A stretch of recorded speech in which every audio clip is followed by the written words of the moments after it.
What's up? What's going on? How you doing? I'm doing good. How about you? I'm doing great. Welcome Awesome. to episode 60. Episode 60.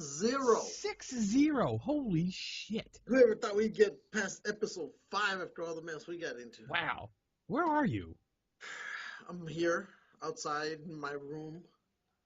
You look, you got a different background. You're not on your regular computer. Well, because, it's down. It's not down. me. What's down? My computer's down. Oh, your computer's down? So you're using that? I'm using this. Using my iPad. See?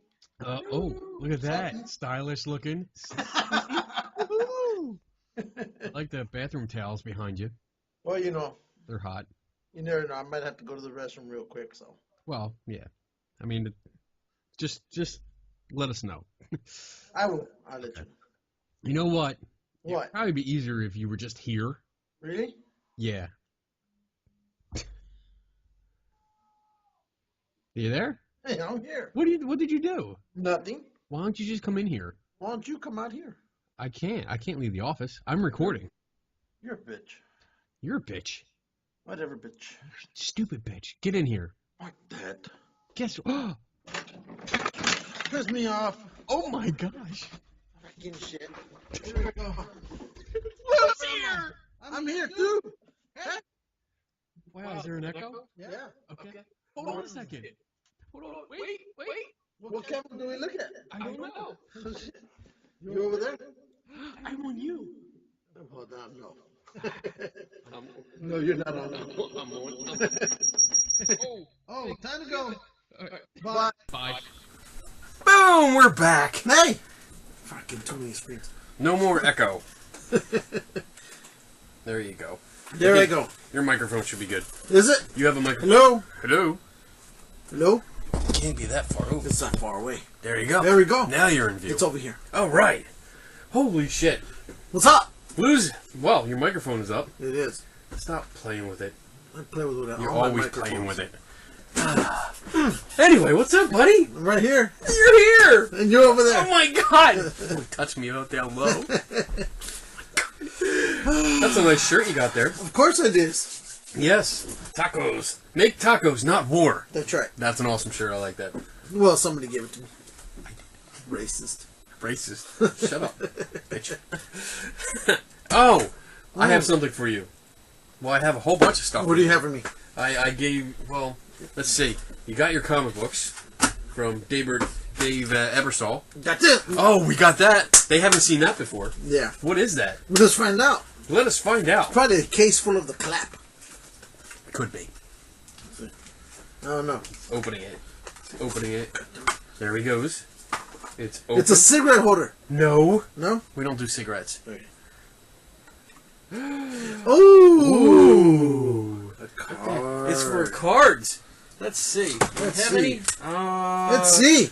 I don't have any. The Geeks and Ghosts ones are in the bins. In the bins. But I have some Ken Biddle photography ones that you can put in there right now. Let's see. Okay. How they fit. Oh, look at that. Fit perfect. Beautiful. Oh, that was awesome. That was awesome. There you go. Fits perfect. You are here now, so I can kick your ass now. Well, that'd be a fight both of us would have. Well, yeah. Yeah. Lou's been drinking a lot of rum today. Too much. I've been making him some Kenny specials. Yep. Some Kenny special. Rum and tea. I need to turn the light on. Why? I need to turn the back light on. What 'cause time? Our the light keep going in and out. Why? Because. Your forehead blinding the. Well, that's because we mixed a white guy and a Mexican. Well, that's And not when my we fault. do that, then we have problems. I've now taken over. Okay. WNBC. WNBC. That was a great movie. Yeah, it was. Oh, no. Get I out love of my way. it. Shut up. You tubby bitch. Whatever. My hetero life mate, Silent Bob. Let's go. I have something else for you. What? We talked about this during the Halloween special. Ooh. Swedish fish. Candy. I got him a whole bag. A whole damn bag. Like I'm He not has gonna eat them all. never seen these. He has never had these. We shall test them out. We shall tell. Let's go. Let's go. You ready? Let's do it. Just take a whole bunch. All right. There you go. Just pop them on. Wow. Mmm. Are they not the greatest thing? They are exactly like gummy bears. They're not exactly like gummy bears. Like gummy bears. They're not like exactly like gummy bears. Yes, they are. Don't spit on my mic. Ah, take that. I know where that's been. I don't care. You would if you knew. Big ass gummy bears. You like them? Yeah, not bad. Not bad. I love these things. I don't know why they're called Swedish fish. Guess who makes them? What's that? They're Swedish fish. In America. They're American fish now. Shut up. You're such a bitch. Pretty soon they're going to be Mexican floaties. Oh. Yep. So, how you doing, buddy? I'm hanging out. Yeah. I'm having fun. You're having fun? We are drinking. Yes, we are. We're going to have a guest on later. Yes. Yes. Jackie Ganiy, who's a writer. And she's all into, like, Hollywood dead people. Tragic Hollywood is her Facebook page. I found her, I think by accident. And it's a little bit morbid, but it's very, very interesting because all she talks about are basically dead celebrities. And it's not just, she gets into where they came from, their whole biography, what they did, their show credits, who they dated, how they died, and some of them tragic, some not. It's really interesting. I mean, the stuff she puts out there, she puts a lot of work into it. Cool. I mean, she does her homework and then some. I know I introduced the site to Anna Hill, and Anna Hill loves it. So I know she's pretty interested in this site, in this show today. She loves that kind of shit. Yeah, I do too. But Anna just loves to put that stuff out there. That look, I love death. I love death. Not really, but you like know, all the stuff surrounding death. She collects like the antique like medicine bottles. Yeah. With all the crap in there that didn't do anything. Snake oil shit. Exactly. She has those antique vibrators that we love to see every time. That probably cost some death also. Those things probably cost death. Oh, you don't want that to short out. No. So, no, but good website. She even wrote a book. I bought the book when it first came out. Good read, but her website is like the book. I mean, but overall, if you're interested in celebrities and you want to find out where they're, what they did in their life and where they died, and some of their deaths are, depending on who it is, it's pretty interesting and kind of mysterious in some ways. Yeah. Others, again, die naturally. No, there's no mystery there, but sometimes there's even drama after they've died. Family fighting and whatnot, or kids being locked out of wills. This is weird. I'm not used to talking to you. I'm used to talking to you and looking at the camera. Then turn around. Okay. Hey. The other way. There you go. All right. There you go. So, how was your trip out here? Fucking long. Son of a bitch. What time you left California? I might as well have gone to fucking France. Because I think it was just as long. Left LAX at 12:15, no problem. Arrived to Cincinnati at, I think the local time was 6:45 around there. Good time, and then what? Yeah. Really? Yeah. Wow. And then we were supposed to leave Cincinnati at 8:30, and then arrive here to Philly at 9:47. Okay. Walked to my gate for leaving for Philadelphia, and I already see there's an issue. Because you can tell there's a lot of people talking to the lady who was in front of the desk, and you could see the stress on her face because everybody's, what? No, can't be. So I said, this is not good. Walk over there, and come to find out that because of the rain, the weather here in Philly, nothing was going in or out.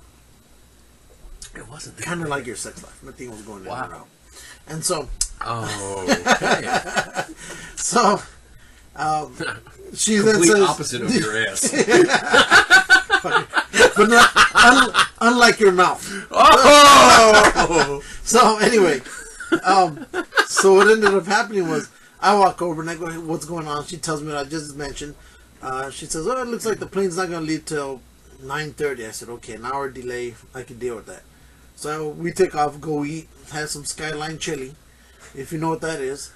And it's a Cincinnati thing, you know, spaghetti, chili, and tons of cheese on it. Tons of cheese. Or Coney Island hot dog, same thing. Hot dog, chili, and tons of cheese on it. Tons of cheese.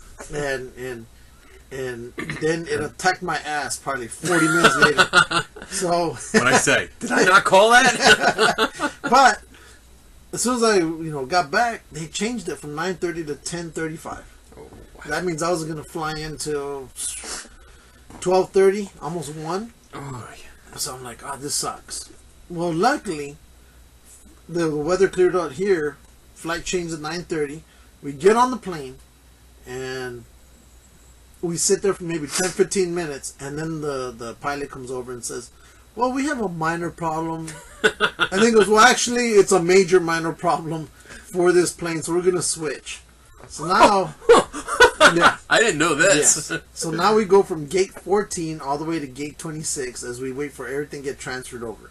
Now it looks like we're leaving at 10:10. Oh my goodness. So I'm thinking, this isn't good. I'm already starting to get this horrible feeling that things are going from bad to worse. Yeah.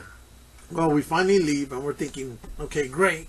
It's not going to be as late as we expect. We actually get here a little bit early. We get here around 11:30, more or less. Get our baggage, and now we have to go to Hertz. As you could tell by the dramatic pause. Dun dun dun. Exactly. So, get over there, put my paperwork on there, and the lady starts saying, because it was already prepaid. Yes. Right? So there's a specific kind amount. Of. Yeah. Prepaid, yeah. Yeah, basically I paid, but I can't add to it. We can't make the price go any higher or lower. It has to stay at, we'll just round it to $400 for the rental. The lady starts asking me, "Hey, do you want this? Do you want that? Do you want coverage? Do you want 5,000 tons of gas? What?" No, no, no. And on the last one, she puts yes. That last one completely broke the, I don't know, whatever agreement. And so the system wouldn't accept the card. So now I'm stuck at 11:30 in Philly in the cold wind, windy rain, and it just went from bad to worse. Yes. So I ended up staying, long story short, 3 hours at the goddamn airport. I was going to call you, but you were already asleep. Yeah. So... Well, Donna was up. She was up waiting She was up waiting, because she didn't have to work today, so... And I did. Yeah. So I made it to, I think 1:45. And I was like, fuck. Exactly. I gotta go to bed. Yeah, I was wanting to go to bed. And I sent you a text and told you that you're out. Donna was going to be up, and if she's not, the front door was going to be unlocked. Yeah, I remember seeing that. You could walk in. So, the kids were burned out, the wife was burned out. I was getting close towards the end of my battery, too. So, long story short again, we go to Alamo. A long story. Yeah. We go to Alamo, and they take the card. And we get a car for one day. And we jump in the car, and on our way here, the GPS says, "Oh, you need to go here, you need to go there." Thank you. So we're going where it says. And somewhere along the mountains of Philadelphia, the GPS was lost. And it didn't tell us GPS lost. We don't have mountains. Well, you have mountains. We don't have You have hills, whatever the hell you have. But it lost the connection. And it didn't tell us it lost the connection. So I drive. I remember seeing the one Interstate 1 or whatever you call it. Route 1. Yeah. Route 1. And I was thinking, I think I need to get off there because I'm pretty sure. But I'm still thinking the GPS is working. Wow. So I said, nope, I'm going to just keep going to Mr. GPS tells me. And I'm not looking at the map. And as we're driving, I decided, you know what? It's gotten super dark out here. There are no lights in this part of Philadelphia. So I looked down the map, and that's what I said, holy shit. We're off by 12 miles. We went, I guess, going towards Gettysburg. It would be the general direction. Wow. Right? 12 miles off. But still, just gives you an idea what direction we're heading. The opposite from you. The opposite. Well, luckily we got off and got back on the freeway. I said, you know what, screw this. I'm just going to go with what I know how to get there. Lo and behold, got here within 15 minutes, but by then it was 3:30 in the morning. Yep. Here. Got in. Donna was here. Welcomed us. Got downstairs, to our basement. The kids knocked out. Your private apartment. That's right. With kids knocked out within a minute of just laying down. I'm sure. Wife knocked out super quick. I stayed up another 30 minutes arguing with the credit card company, to release my credit card because they're holding the funds because of the screw up at Hertz. But because they're saying, it takes 10 days to dispute it. So that card is effectively just plastic. Done. Yeah. So aside from that, everything else has been great. Yeah. I mean, it was just that first day. Yeah. But since then, things have gotten better. Yeah. Everything else has been resolved. And so we're going to be here for another, I think, 10 days, 12 days? Yeah. Somewhere around there. Yeah. So, but the only thing that's screwed is we were supposed to go to New York tomorrow, Thursday. Yeah. But because of this, it's a free day. It's a free day. Free day Thursday was supposed to be next week. We're just switching. Yeah, we're just switching them around. So next week we're going to New York. We're flexible. That's right. Yeah. So next week it's off to New York. Until then. Yeah. Tomorrow we're going to go to... we're going to take you to jail. Yeah. We're going to go to Eastern State Penitentiary. We're going to go looking for ghosts. We're going to go looking for... dirt. Ghosts. Ghosts. We're going to do that Friday. I'm going to take my voice recorders and see what happens, and I'm going to take that one off my... I think that was the last bucket list of my... When I used to do a lot of ghost stuff. But now I can say, like all the other ones, I did this place too. That's right. So we're going to hit that. And then, Friday we're going out to Colombia after you get your new... Yeah, we're going out of the country. We're going to Colombia, people. Colombia. We are going international. That's right. We are international. Yeah. We're everywhere. But we're going international. We're going out. I'm gonna play. I'm gonna play with the Xbox Connect. In Colombia? Yes. We're going out to Columbia, PA. Pennsylvania. Yes. That's international enough for him. It's called the Market House. Right. And it's been on a couple shows and a couple. Has it? Yeah, at least one show that I know of. Geeks and Ghosts. Well, yeah, we've talked about it. There was another show called Ghost Detectives. They've been there. Really? Yeah. I haven't seen their episode yet, though. We should look at it sometime after this is over. Yes. There was another group called Dover Paranormal Investigations or something like that went there a couple times. And, they found all kinds of shit. Cigarette butts. Gum under the table. Shit, yeah. Lots of EVPs. That's what I want! That's the only thing I really care about in the paranormal now. That's me. Yeah. I don't care. Not me. Not him. I'm like, whatever. For me, I like EVP. Stop talking. Stop whispering to each other. Stop moving around. Stop holding the recorder. Shit like that. Exactly. I'm going to do everything that pisses him off. Apparently there's you know what? I've been reading more about it. I've been reading like reports and stories and shit. And apparently there's a little girl that runs around the marketplace. Now what you have to remember is, how much time we got? We got like 10 minutes before we have to call her. And we can always continue after. Yeah. So the marketplace is like, it's kind of like an indoor flea market. Yes. Or like farmer's market. I think that's more accurate. So it's a big open building, open floor, lots of stands and tables set up. So you go in there, and apparently there's a little girl that runs around there. Okay? Yes. Now, off to the one side where you walk in, I believe there's bathrooms, but then there's one door. It's kind of small. You open it up, and it's a long stairway. It's very long. It's like a stairway and a half. We have access to this. We have access to this. That's right. This goes down to the dungeon. We're going to bump her if she's in our way. And apparently I believe there's 7 cells down there.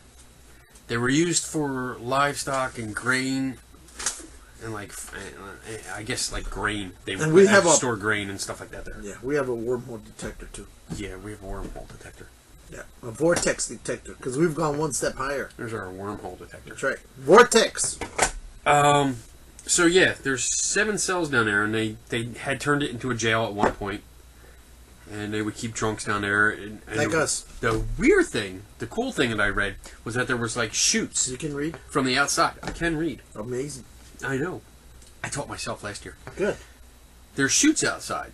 Instead of bringing people like, because it was mostly for like town drunks. Chutes and ladders. Instead of bringing them inside the marketplace where all the people were, they just fall in. They would actually push them down these chutes into the cells. I love that. So there was a good 10-foot drop that the drunk people would have to endure. They would literally take them, push them down the chute, and they would fall into the cell. I love this. And that was it. So there's lots of stories about... You know that wouldn't fly nowadays. No. Although I wish it would. A lot of stories about tortured souls down there that are angry and mad, and they pretty nasty. We'll find out. We'll find out, because we're going down. Either we're going to be in there all night, or we're going to be running out like the previous, like the story that was told to us. That was, you know what? That's a cool story. Tell me the story. There's a frame, a picture frame. Oh. It's not actually a picture on the wall, but I put it up on our Facebook page. Yes. And it's actually, it's writing. Somebody printed out this paper, and it says that John Sullivan, yeah. So yeah, Sullivan. Alcohol's taking effect. It is. He was the first official boxing champion. And every time you see that meme where the guy, the old guy's like this, that was ready him? to fight, that's him. Really? I found out today. I started looking it up, and that's actually him. Dude! I was like, holy shit. He came up and he's like this, you know, and it's like, I hope they have a poster. I want to buy a oh my poster. god, we're gonna have to take a picture of him. Yes. But apparently, like, he got drunk that night, or one of these nights, and they threw him in there. And then the next morning, he was dying to get out, and he swore off drinking. He said he would never, ever drink again, like, at least in that town, because he never wanted to get in there. But he never said why. He didn't talk about it. So, we might be taking a little bit of alcohol there. And I got take a page right out of our friends from what was it, Brooklyn? The drunk Brooklyn investigators. Brooklyn Paranormal Society. That's right. We talked to them. So here's my Connect. I got the Eat Your Heart Out, Bill Chappell. Yeah, and I downloaded the software right from my laptop. $60. No, it was free. Okay, free. Shut up. I can hit you now. I can hit you too.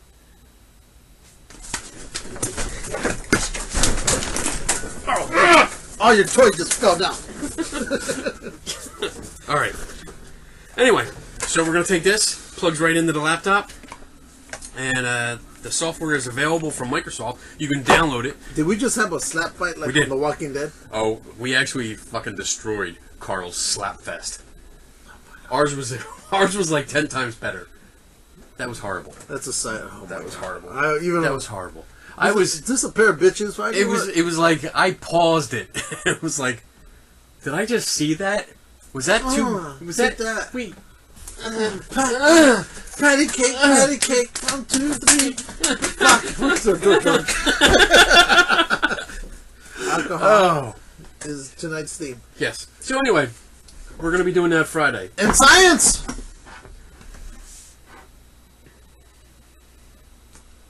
Yes. Okay. Anyway, so we're gonna be doing that Friday. We're definitely that's set. We're not changing that. So we're gonna go pick up your new rental car, and then we'll head right out there. Yes. We're gonna spend the day out there. There's a park, and we'll see where the little Appletwitch monsters are. Oh, the mini Bigfoots? Yes, I'll show you where they hide. You mean Bobby Tingle's little family members running around in the woods? Bobby Tingle, unofficial sponsor number 1. All right. Ooh. Yeah, it's a good drink, ain't it? Yeah. You see why I drink it all the time. Oh, well, I'm almost fucking finished. I know. Well, you're a bitch. We'll have to actually, we'll stop this and we'll go refill. Get this, and then we'll. Those things are probably so old. It's probably more. They are, dude. They've been here forever. The labels are peeling off. Yeah, we drink that, we're dead. Yeah, probably. No, it should be good. I mean, the alcohol won't kill anything in it. You drink one. You said it should be. Drink them together. I ain't into that Jim Jones shit. Come on. Nope. Really? Nope. Chicken shit. Drink one first. You drink one at the same time. Somebody needs to do first aid. It's not going to be you. hey, I know first aid. No. What else? Oh, did you see the Lego Ghostbusters house? Yes, I did. Holy shit, that's awesome. You're going to buy it? No. Yeah. I was going to. You should. I was set. As soon as I saw it, I said, wow, I think you should do it. I'm going to do it. And then I saw the price. I think it's better that way. $350. You can do it. Way too much. Sell all this shit you got here. Fuck you. Never going to happen. Never going to happen. I'll wait. Lou's drunk. I think this is the first time on the show that Lou is buzzed. Not yet, but I'm getting there. You're getting there. I'm getting there. Oh, you're definitely getting there. We're going to have to refill. Yeah, we will. Somewhere I don't think I'm going to make it as strong, though, because we have to talk to somebody. Fuck it. You need to make it stronger. Don't do it at all. Right? Oh, my. We're never going to have anybody come on again. Oh. I'm surprised we get anybody now. I know. I'm surprised when they say, yeah, sure. Well, they don't know us. No, these are all new people. Yes. And the last guy, he was drunk. He's in the drunk. Yeah, he was drinking. Well, he was high. Well, both. Well, he was having fun. Yeah, I enjoyed that. Yeah, Anthony Long. That's what his name. Yeah, he was a good guy. He was funny. Is that all we have to talk about? Let's see. Teenage Mutant Ninja Turtles. What about him? Well, I saw it on I thought it was interesting. It was on that show, Comic Book Man. And okay, there's 4 turtles. There's Michelangelo, Leonardo, Donatello, and Sven. Right? Who's the sweetest turtle? Right. Raphael. Okay, Raphael. We'll call him Raphael. Do you know which of the 4 was the original one? The original one. The original one that that started the other 3. When they created him, the guy who created them, his favorite one. Wow. I'll take a guess. Take a guess. Raphael. Nope. Michelangelo. Leonardo. Wow. The one with the nunchucks. Leader. No, that's Michelangelo. Well, fucking Michelangelo. Mikey. Whatever. The one with the nunchucks. Alcohol. Oh my god. Anyway, so he showed it. He showed it, and they look completely different than the final product. Because the final product, they look kind of, a little bit bland, soft and cuddly looking. The one he made has claws on his, feet and his toes, and looks like a buff, goddamn Arnold Schwarzenegger turtle. And you know how much that he wants? He would sell the original print. There's only one, of course, for $2 million. Woo! And somebody said, well, that's too much. But if you think about it, look at how many billions that whole thing has generated. Right. So really, to a certain effect, $2 million might even be a steal. I agree. Not that I have my poor wallet with me today, so I know that I have the original. Well, I have the graphic volumes, volumes here, and they didn't have different colored. No, masks. they were all the same. The originals were in black and white. Yeah, the comics. And I have them. Yeah, you do. I do. Number 1, 1, 2, and 3. Then you need to keep those. Okay. Those things are worth some bucks. I'll keep them. Because when he made them, they had offered them out to all the big names, and they all basically said no. So the reason they went out and did the black and white is they self-published them. And I think he said they only self-published 3,000. Wow. If I'm correct. So what you have is very, very limited. So you are going to miss them when I leave. Alright, we have to call our guest. So we are going to stop this because because he's here in studio, we're doing recording differently. Yeah. So we're going to stop this and we'll be back in a blink of an eye. Yep. With our guest. Alright? Okay. Ciao. Ciao. Bye. Hey, Jackie. Hey. How you doing today? Pretty good. Good. Oh, you look very nice. Yes, I cleaned up nice. Cool. So, before we get started, why don't you tell us a little bit about yourself? And so I forgot to send you my bio. I'm so sorry. Oh, it's okay. It's all right. No worries. then that just lets us make you do it. I know. It's been a really busy day. No worries, problem. we all have that kind. Trust Yeah, me, we my do. trip here has been busy. Yeah. So tell us about yourself. So I'm a writer. Currently I'm writing nonfiction. I'm a blogger. I have a Facebook page called Tragic Hollywood, Beautiful, Glamorous, and Dead. So the page came first, and then the book of the same title came after that. And so I wrote a book called Tragic Hollywood, and that's what it looks There it is. like. I have that book. You do? Yes, I ordered it from her. She even autographed for me. Oh.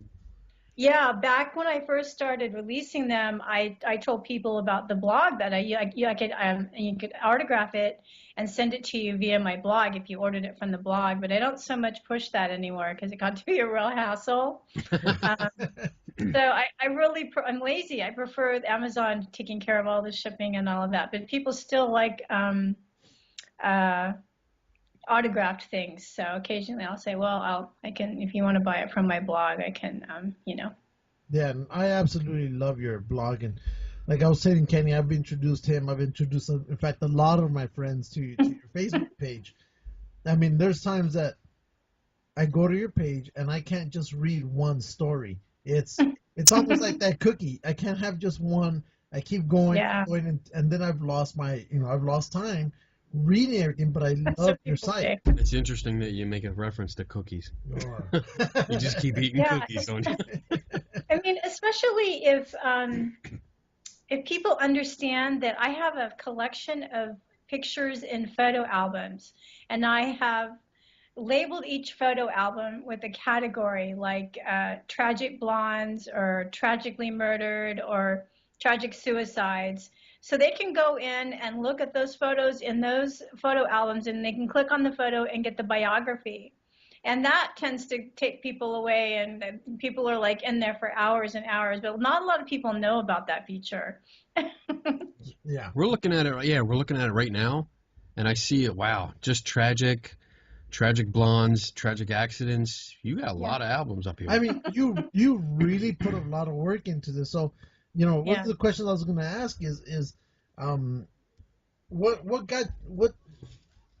what inspired you to start this? I mean, what got you going? What was the first thing? Well, I've always been a writer. Even when I was in grade school, I always got A's for creative writing. I've always been a writer. And, in college, I got a poetry scholarship, and I majored in British American literature in college. But I've also always been interested in old Hollywood because I was a latchkey kid, and when I would come home, there would be nobody there except the television. And I was a weird kid. I gravitated towards more adult-themed programs.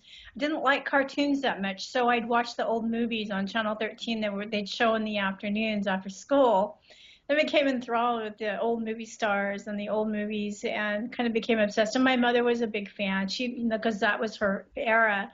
And so she's able to tell me about some of these people and became really fascinated. And that's how I became interested in Hollywood. Because then after I started the blog, people said, why don't you write a book? And then I thought, I could mirror my writing with my interest in Hollywood. Why not?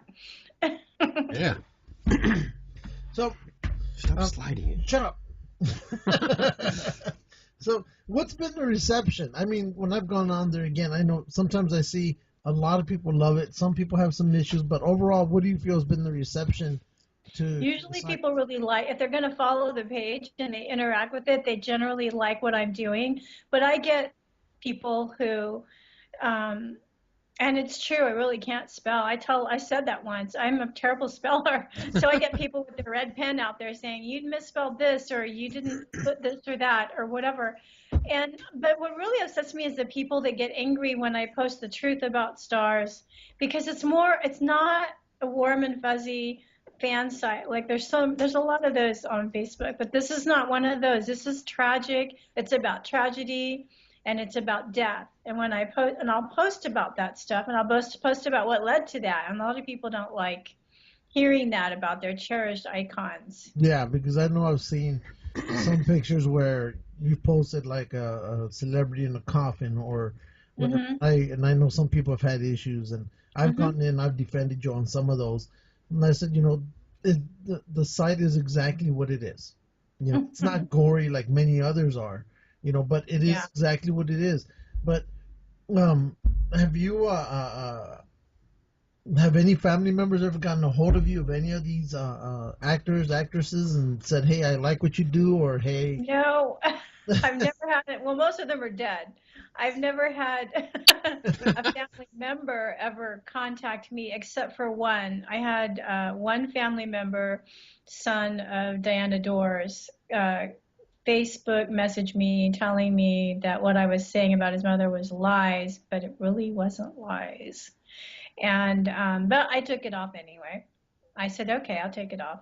Now, did you But have then, all the documentation to back up? yeah, it's pretty well known what was going on with Right. Diana Dors. Even her own son wrote a book about what was going on with Diana Dors back in London with the movie cameras and the spy cameras and the Yeah. yeah, it was pretty interesting. Anyway, he didn't like hearing that. Then it was way before he was in the picture anyway. But his brother had cooperated with the biographer and had talked about endlessly about that as aspect of her life. And anyway, I took it off, but then he went on his own Facebook page and bashed me, and then he found out about the book, and then he went on and told everybody to give the book a 1-star review on Amazon. Yeah. I was really angry about that. But it's a good book, and because it's a lot of really good, either like it or not, it's a lot of very good historical, writing, which you're writing about these people. It's really well done. You really take your time. Like I was telling Kenny, you put so much homework in. I mean, a lot of time into this. I don't know where you find the time to do it. How long did it take you to write it? The book? Yes. This book didn't take very long, surprisingly, because I was writing about people that I knew a lot about already. I mean, it took me about 4 months, but this new book that I'm writing is taking forever. And the new book I'm doing a lot more research, and each person in the book is about 10 pages. Whereas the old book, I think only a handful of people merited that length. Each person in this book is about 10 pages, so I'm cutting back the number of people I'm writing about to 20 instead of 30. Now, out of all the actors or actresses that you've written about, which one do you consider your favorite?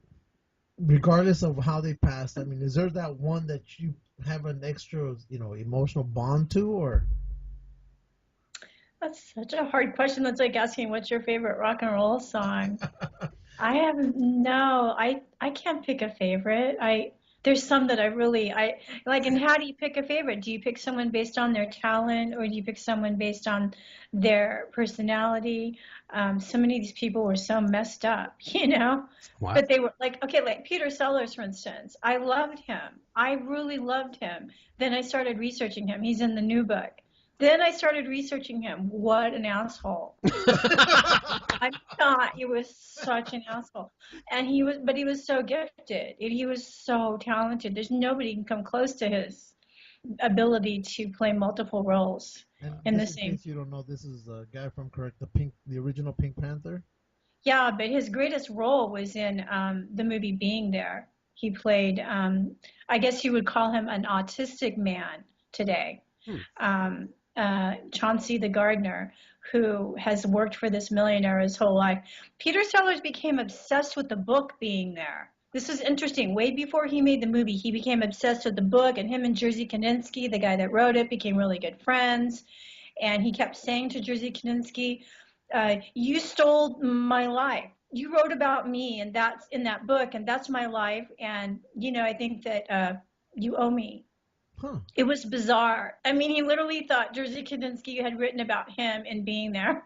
Wow. So there's a lot of weird stuff about Peter Sellers, you guys, that you would never suspect. Well, a lot of the stuff I've never suspected, now I know because of the stuff that you've written. Like, for example, Steve McQueen. I know he had died of cancer, but I didn't know everything that he did leading up to his death. Oh yeah. The herbs or whatever, going to Mexico to Going to Mexico for that surgery thing. Yeah, he was just, I guess he just really didn't want to die. You know what? I don't know if you read it, but he blamed his cancer not on like the 5 packs a day of cigarettes he was smoking, but on asbestos exposure when he was in the Navy or whatever.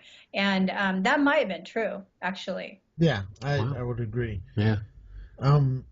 So you have one book out. You have another book in the works. When do you expect that one to be out? Because I'm going to buy that one also. I am on the last section of that book, and that's only because I just decided I wasn't going to write the 2 other sections because it's getting too long, and it's taking too long. It's going to be longer than the first book. Do you think maybe the second one's taking longer because you had already been writing about this kind of stuff, and did you kind of like collect stuff that you've already written for the first book? Yeah, maybe. Or no, I just set out to write this first book, and I was like, I can do this in one hand time behind my back. I'm just going to write this book. I'm just going to write. And I didn't really think about how long the chapters were. They were 2 pages. It didn't bother me. But this second book, I'm being very consistent with the length of each chapter. And it's between 10 and 12 pages for each person. Wow. And, that gets to be very long and tedious. I've been working on this book for a year. I actually, the editor that I'm working with sent me a mock-up of, you guys want me to send you the cover? Sure. Yeah. I mean, this isn't like the cover, but it's the mock-up that we've done so far. I don't know how to send it to you guys. How would I do that? You could, maybe after you could put it on, private message it to one of us, and then we'll just put it up. Yeah, we'll put it on the site. I'm sure it's okay with you. That's right, because one of you is my friend on Facebook. You're going to have a fun time with that. That's me. Oh, me. She accepted me first. She's my friend, too. So there. So, no, but, I mean, and then the other thing that you've done is, you've dispelled some of the myths that have happened. Like, for example, I kept hearing, and if I'm wrong, please correct me. Like, for example, they had said Jane Mansfield, when she died, that she had been decapitated, but you said she wasn't. She wasn't. Well, there's a photo, the photograph in the book of her. Want to see it? There's a photograph in the book. I think we have it up right now. Do we? Where? Right here, bottom right. Bottom right. It might be that one right there, over here. That one? It's Jane Mansfield. Here we go. I don't know. Can you see that? It's really, really grainy. But that's the one that shows her with her head. She has her head in that picture. She has her head. Her dog had died in that accident as well, if I'm correct? At least she had several dogs. I don't know how many died. At least one of them died. Maybe 2 or 3. Wow. Now, I know this is going to go a little bit into the paranormal, but have you... Because we haven't done that. I used to be a paranormal investigator, by the way. What? Okay. You are? I was on TV. For what? I was on My Ghost Story 3 times, and I was on a show called Legends with Jeff Dwyer. Really? No. Did you ever experience anything around any of these famous Hollywood sites, or?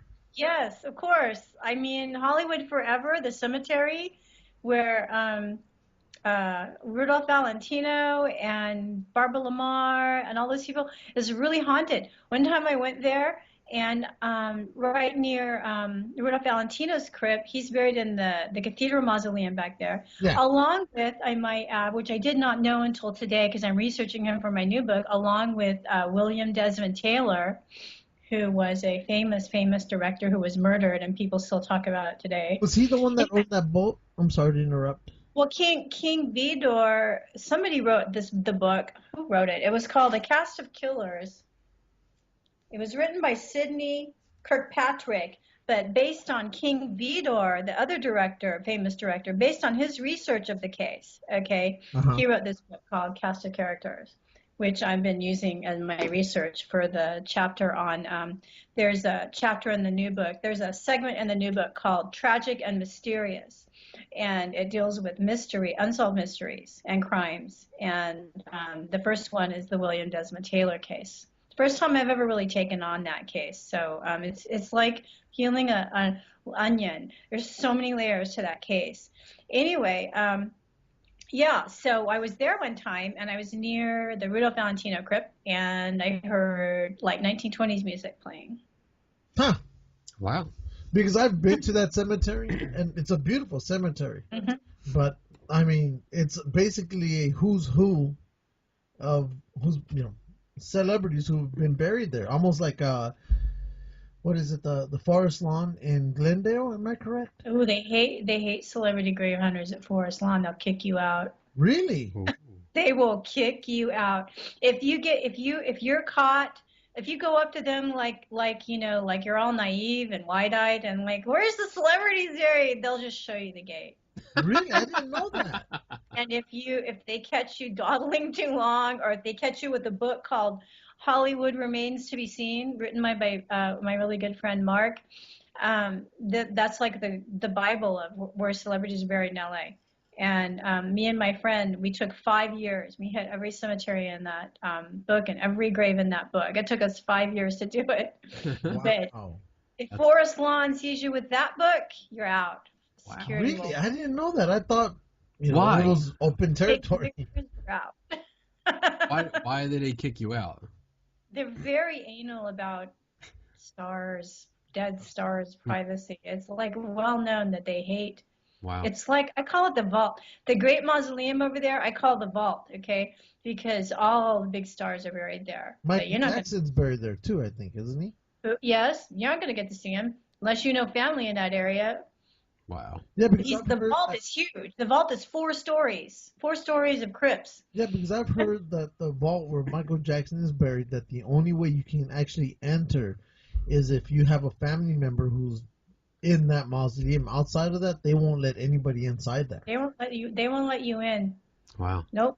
You can go in to see the really, really tacky, stained glass window, biggest stained glass window, the Last Supper show thing. You can get in there to see that. And if you're lucky, you can see Elizabeth Taylor's grave. She's right there in the entry hallway. I haven't seen her yet, but this is where she's buried, right there. There's like a big angel statue there. And if you're real lucky and they don't catch you, you can sneak around the corner from the show, and you can see Clark Gable and Carol Lombard's grave over there. And if you're like amazingly, astoundingly, like if you bribe the guard, okay, if you bribe the guard with tears and a rose, maybe you can go and see Jean Harlow. So they actually have security guards inside of the... serious security guards and cameras everywhere in that place.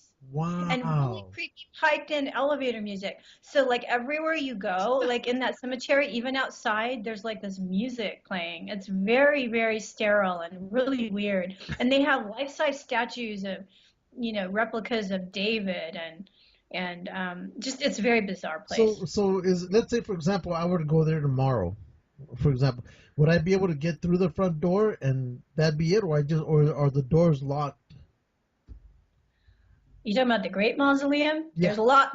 This place is huge. There's like 300,000 people buried at Forest Lawn. Wow. So, like in general, can you visit the cemetery? You can visit the cemetery. The gates are open. You can breeze by. You can go to the Great Mausoleum. They have a guard office there, and you tell them that you want to see the Last Supper, and they'll let you in. But they're watching you. There's serious cameras everywhere. So, like, if you say you're going to the Last Supper and you make the mistake of wandering around, they come to you and tell you to go sit down and watch the Last Supper. And like I said, that's only the largest mausoleum. There's also the Wee Kirk of the Heather Church there, where so many celebrities' funerals were held. Wow. It's a really beautiful little church, and can't go see that. There's the Freedom Mausoleum, and outside the Freedom Mausoleum is where Walt Disney's buried, and not Tyrone Power, but Errol Flynn, and now there's a cemetery that has George C. Scott's remains. I think it's almost in the middle of Westwood. I'm not sure. You're talking about Pierce Brothers Westwood, yeah. Yeah. Is that one okay to go in, or do they issue out of there, or do they kick you out of there? That place is okay. They're cool. cool. They don't care. You can go there, and that place is like the size of a postage stamp. So you're tripping over celebrity graves when you're there. There's so many buried there. There's Natalie Wood. There's Marilyn Monroe. There's Carol O'Connor and Billy Wilder and Dorothy Stratton and on and on and on. Oh, Farrah Fawcett and tons of celebrities buried there. Yeah, because I know when this is going to be weird, and luckily my wife isn't listening to this. Really? You're going to be weird? Here we go. When my wife's grandmother passed away, we buried her in one of the cemeteries in East LA that you can see off the 710. Well, me, remembering your site, I go, I wonder what celebrity is buried here. And Bud Abbott is buried there. Or not Bud Abbott, Lou Costello. I take that back. And when I was growing up, when I was 6 years old or whatever, I thought I was related to him because since my last name is Castillo, I kind of thought that I was related to Lou Costello. Right, Since my first name is Louis. So I was like, oh, wow. So I left the funeral. I left the whole ceremony just to go visit his gravesite in the mausoleum just to take pictures. I was surprised that I could go in there as well. I thought there would probably be security. Most cemeteries are cool with it. What cemetery was this? I forget where he's buried. It's off the 710 freeway. For those of you who don't know, it's in Los Angeles. And which one is it? Was he Catholic? Yeah, he was Catholic. Oh, it's not. Oh, okay. I bet I know. It's near the really creepy Jewish cemetery where all the Warner Brothers guys are buried. Yeah, but and where Mayer, I think is buried across. They're stuck next to each other, right? Is it Calvary? Yes. Calvary Cemetery. Yeah, I know that. Yeah, I know that place. I think Reagan's parents are buried there too. Yeah, the Three Stooges. One of the Three Stooges. I think currently all of them are buried in the Jewish cemetery, but he's under a different name. Yeah, Mo Howard is buried out at the same cemetery that Michael Landing's buried at. What's it called? Wow. Yeah, no. It's funny because he was telling me about you earlier today, and like all the information you have, and you knew so much, and you basically, he's like, she knows her shit, and I'm just amazed that. Well, first of all, that he talks. He doesn't usually talk as much. It's all the alcohol that I've been giving him tonight. But all the questions, and you're like, you know everything. I mean, I'm very impressed.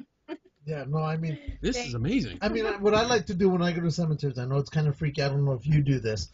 I'll walk around the cemetery. Hillside Memorial is what it's called. Yes, exactly. Yeah, they're buried there because that's a big, big Jewish cemetery. That's where Al Jolson's grave is, where you can see it from the 405. It's so huge that it's like a 30-foot waterfall that comes down in tiers, and that's a huge gazebo, like a solid marble gazebo up at the top, and a solid marble black sarcophagus under it. Yeah, and I have to say, out of all the cemeteries, that's gorgeous. It's a beautiful cemetery. It almost looks like it has rivers running through it because there's so many water fountains in the cemetery. Wow. Yeah. So what are what? Water fountains. Okay, I'm just making sure. Yeah. Your accent was coming through pretty good. No. But going back to the celebrities, or which I think there's a female actress that you have that's you would probably consider the most tragic. I think she was one of the silent films, and then she got into talkies. I think she ended up dying in I guess somewhere in downtown Los Angeles as a homeless woman or something. I forgot what it was. Yeah. Borden was her name. Yes, she was very beautiful, and she died before she should have. I know, but I mean, I just did her biography. Yeah. Right on the page. Exactly. And she was volunteering at something called the Sunshine Mission in the in Watts, awesome. Right? Was it Watts or was it? Yes, it was.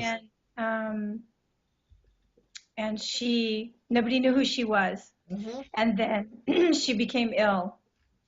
And then only after she had died did they realize that she had once been this big actress, big silent film actress. I mean, is there any story? I mean, I know it's kind of sounding like the same question, like who's your favorite, but is there any one story or so or career that sticks out, that stays in your mind, that like, wow? Like, what one did you start writing and just like you were like, that was an awesome story? Yeah, besides Peter Sellers. Like, whoa, that was awesome. Peter Sellers was just weird.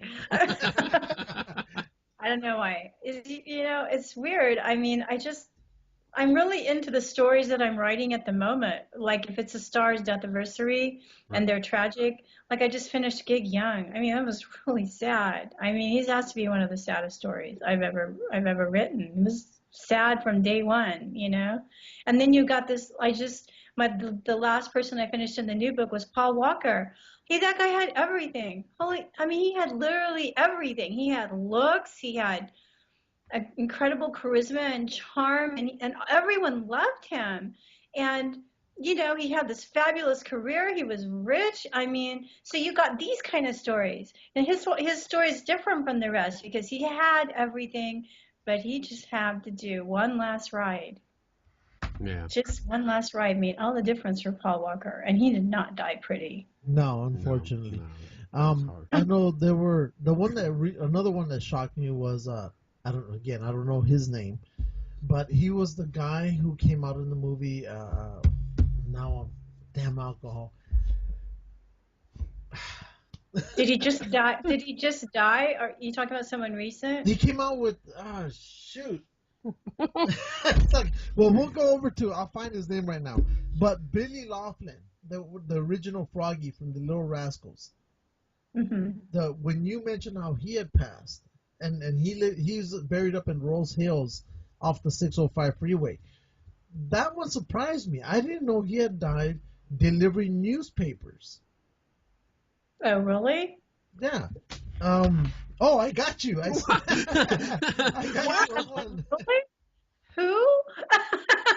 Just to let you know, he was Billy Laughlin. He was known as Froggy. Here, hold that up to the computer. I don't know if that's gonna work. He was known as Froggy on the Little Rascals. That'll focus in. Okay, right. Yeah, I remember him. Yeah. Yeah, he had passed away delivering newspapers with his friend in Montebello, if I'm correct, or Pico Rivera, one of the two. And I guess he was on a scooter, and he had got hit from behind, and I guess he got thrown 20 feet into the air or something, and so his friend, I forgot what happened to his friend, but I know he died, and he passed away at age, I think it was 14 or 16 years old. Wow. So. Wow, seriously, I didn't know that. In fact, it's funny you should mention the Little Rascals because I was actually going to do a whole chapter on the Little Rascals, and I didn't. I just honorable mention. I didn't. Instead I did a chapter called Tragic Children, in which I just took some of the most tragic stories of children. One of them was Gary Coleman. One of them was a little girl named Judith Barcy, who was so cute, and her story was horrific. I mean, really horrific. She was murdered by her own father in the 1980s. Whoa. And that was actually very, very sad. I mean, there had been warning signs about that for a long time. That was really sad. I had a hard time getting through that chapter, actually. Was it like an abusive relationship there?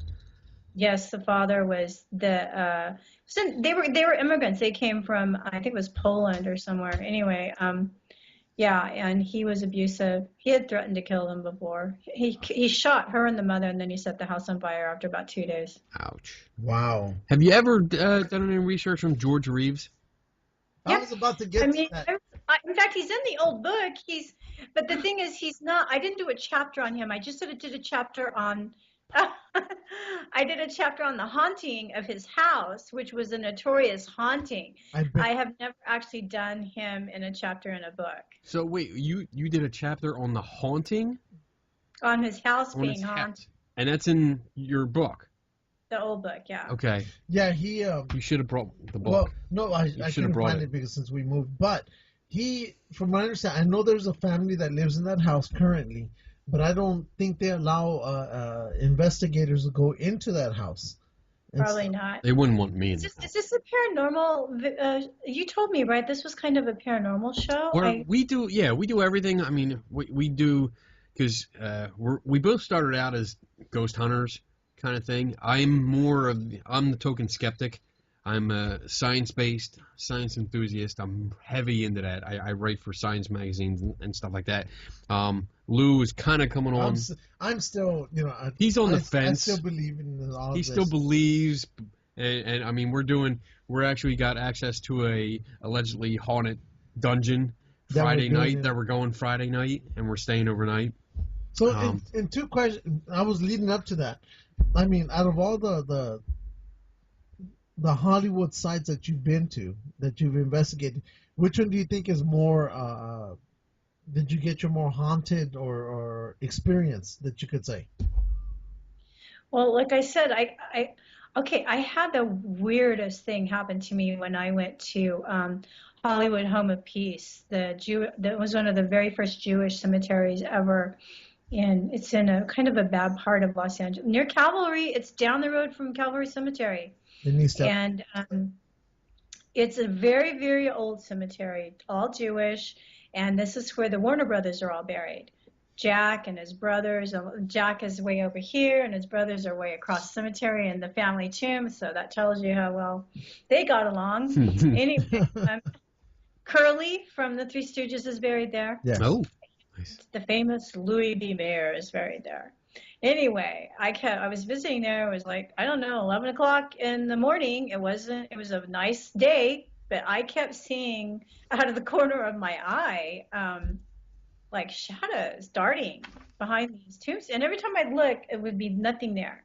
But I could see the movement out of the corner of my eye. So I had my camera, I have my Sony camera, and I turned it on night vision. I have a filter that I can put on so that I can turn it on night vision in the day. And I took a couple of pictures, and sure enough, I got this weird shadow thing behind this tombstone. It looks really weird. Did you ever post that picture, or is that? Yeah, I have it. That's not even my best ghost picture, you guys. If I were to show you my Gettysburg ghost picture, you wouldn't believe it. You'd think I faked that picture. No, I want to see that. Where is that? I would love to see that, because Gettysburg is. I've been there a few times. I've had some weird experiences there.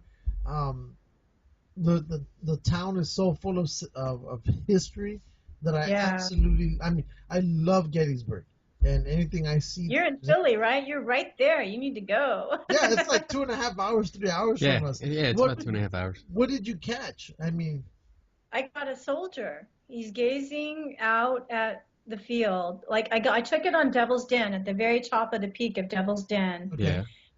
And I took it from a ways, and I took it with what I call a full spectrum camera, which is just a camera that's had the mirror removed from it or whatever to allow all spectrums of light in. Uh-huh. And everyone I ever show it to is pretty blown away by that picture. So I'll send it to you guys in message. Cool. Now, are you open to different interpretations of it? Like, oh yeah, you can look at it and tell me what you think. Okay. Okay. I do photography. As a side job. I've been doing it for years, so that's usually where the area that I really write about and I go into. What's your name? Are you sure? Are you my friend on Facebook? I think so. Kenny Biddle? I just friended Lou. Who's Lou? Lewis? That's Lou. I just friended him. Oh, see? Yes. Just friended him. I think we have been Facebook friends for a little bit. I was going to ask you, now, I don't know if you do this, but for some reason I thought you did. Now, do you ever do like get-togethers or tours of certain, locations, or have you stepped away? That's kind of like my dream. I actually want to put together a tour next year in Hollywood.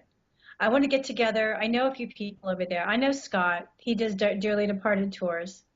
And Scott's kind of the mentor, and she's my friend also, Elisa Jordan. She does LA Woman tours, and she took me on a wonderful tour when I was there. So I was talking to her, and I was like, we should just do a tour. Like next year, we should do a tragic tour, a Hollywood tragic tour. I would so be there if you did that. I mean, seriously. I mean, even though there's a lot of history here on the East Coast and, they got anywhere they can go to for para, I just think that on the West Coast where we're from, I don't think enough is done in regards to the para. And I think Hollywood is so full of stories that nobody knows about, which you bring out, which I think would be great. I would even help you, try to promote it somehow to get the word out that you're doing this. Well, that would be great. I mean, let's keep it in mind because I definitely want to do that. I think it would be really fun. I think it would be really cool. Oh, because you can see there used to be, before he passed away, I can't remember, but he was doing ghost tours. He used to do a lot of ghost tours on the Queen Mary. He used to be a psychic, and he would get such a following. I've been to the Queen Mary. Huh? I've been to the Queen Mary a couple times. It's really weird. I love the Queen Mary. I love the atmosphere of the Queen Mary. And I've taken the ghost tour too. Yeah, I work literally down the street from there because I work at the docks. Oh, okay. And sometimes I'll go there for lunch. And I've had some weird experiences when I've been down there. Like I've had, let's say for example, I'm talking to Kenny, and I feel somebody has literally pulled the back of my shirt to it. So, but no, I mean the Queen Mary is just a beautiful kicking ship. me. It has a full of history. It's like walking back in time because you can't see. Once you're on, it's like Disneyland. Once you're on that ship, you can't see anything but that ship. And that ship was built, in the 30s, and it's like a time capsule. It's really rare, and I don't like the current management. I'm sorry that they don't have better managers of that thing. But here's the warning, though. If you stay on the Queen Mary and you stay in the authentic rooms, you have to be careful because those walls are so thin. Oh. I mean, very, very, like paper thin. Oh, okay. So I guess you've heard some things going on in other rooms. What kind of things have you heard? Hang in that room, and we're just talking like this, and we got this guy pounding on our door. Wow. Just because the walls are so thin, you know? There is one room on the Queen Mary that they will not rent out to anybody. I forget the room number. Yeah. Why? They use the closet now. Yeah. I mean, you walk into it. It's something B. I remember 4 something B. I remember. Yeah. I got it. I investigated it. Yeah. I actually was very rare what I did. I prayed for a private investigation. I had my own group since 2006. I had my own paranormal group. We were called Spirit. So I arranged for my group to do a private investigation of the Queen Mary, in which one employee took us all the way down, and they don't do this anymore. It took us all the way down into the cargo area. That's where the ship hit that other ship. Yeah. And sunk it, and they won't take anyone down into the cargo area anymore, but not even on the ghost tour. Yeah. But I actually got a photo at the Queen Mary too of a guy working on the ship. He's bending over working on the. Yeah, I have some cool photos.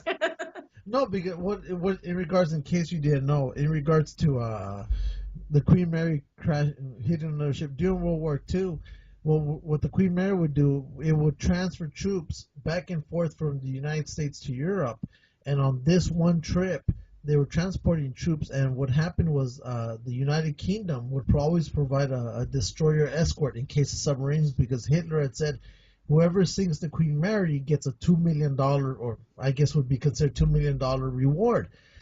And in the middle of the fog, this destroyer, British destroyer, crossed in front of the Queen Mary. Of course, the Queen Mary, being a bigger ship, literally sliced through her. Yeah, and her can't being stop a destroyer. on a dime. Yep, sliced right through her like butter through a knife. Now, again, all vessels and all ships are considered she's. But the Queen Mary went right through her, and I've heard reports, I don't know if you've ever heard of it, that there are times where people who are at the front end of the ship and the bottom will hear crunching of metal. They'll also hear, people screaming, and what it's supposed to simulate what they think is the Queen Mary going through the destroyer at that time. Like butter through knife. We heard a lot of stuff. You know what I mean? I'm sorry, dude. I picked that up. I'm like, oh, he said like butter through a knife. It's the rum. Wow, you've been drinking way too much. What's one of your emails? I'll send you a couple of these pictures. Oh, let me. You know what? I'll send it to you right through Skype, and then you can But yeah, I had heard in the past that you had.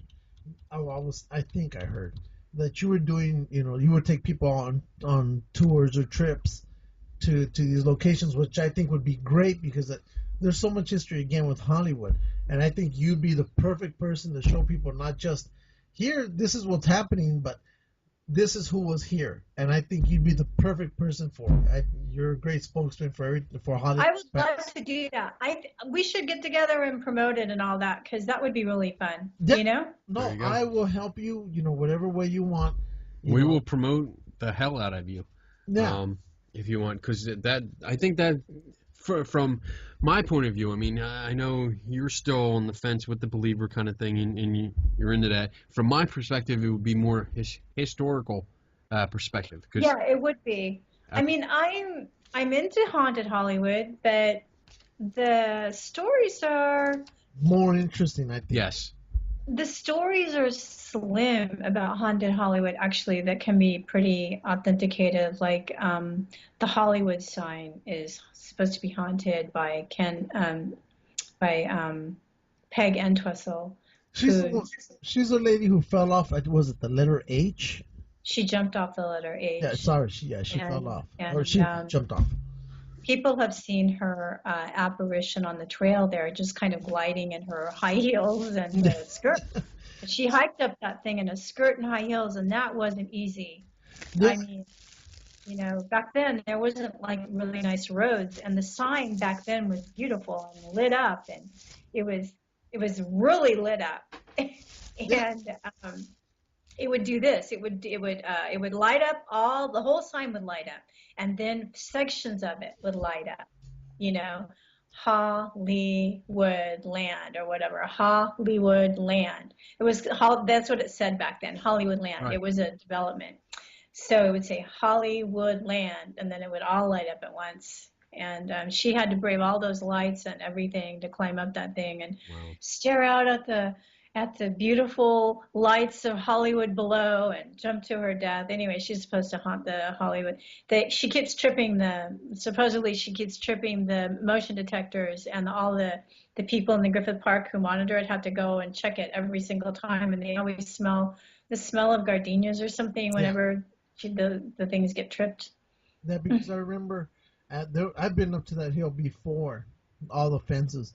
There was a time when you could go up to the Hollywood sign, literally hike up there and walk around.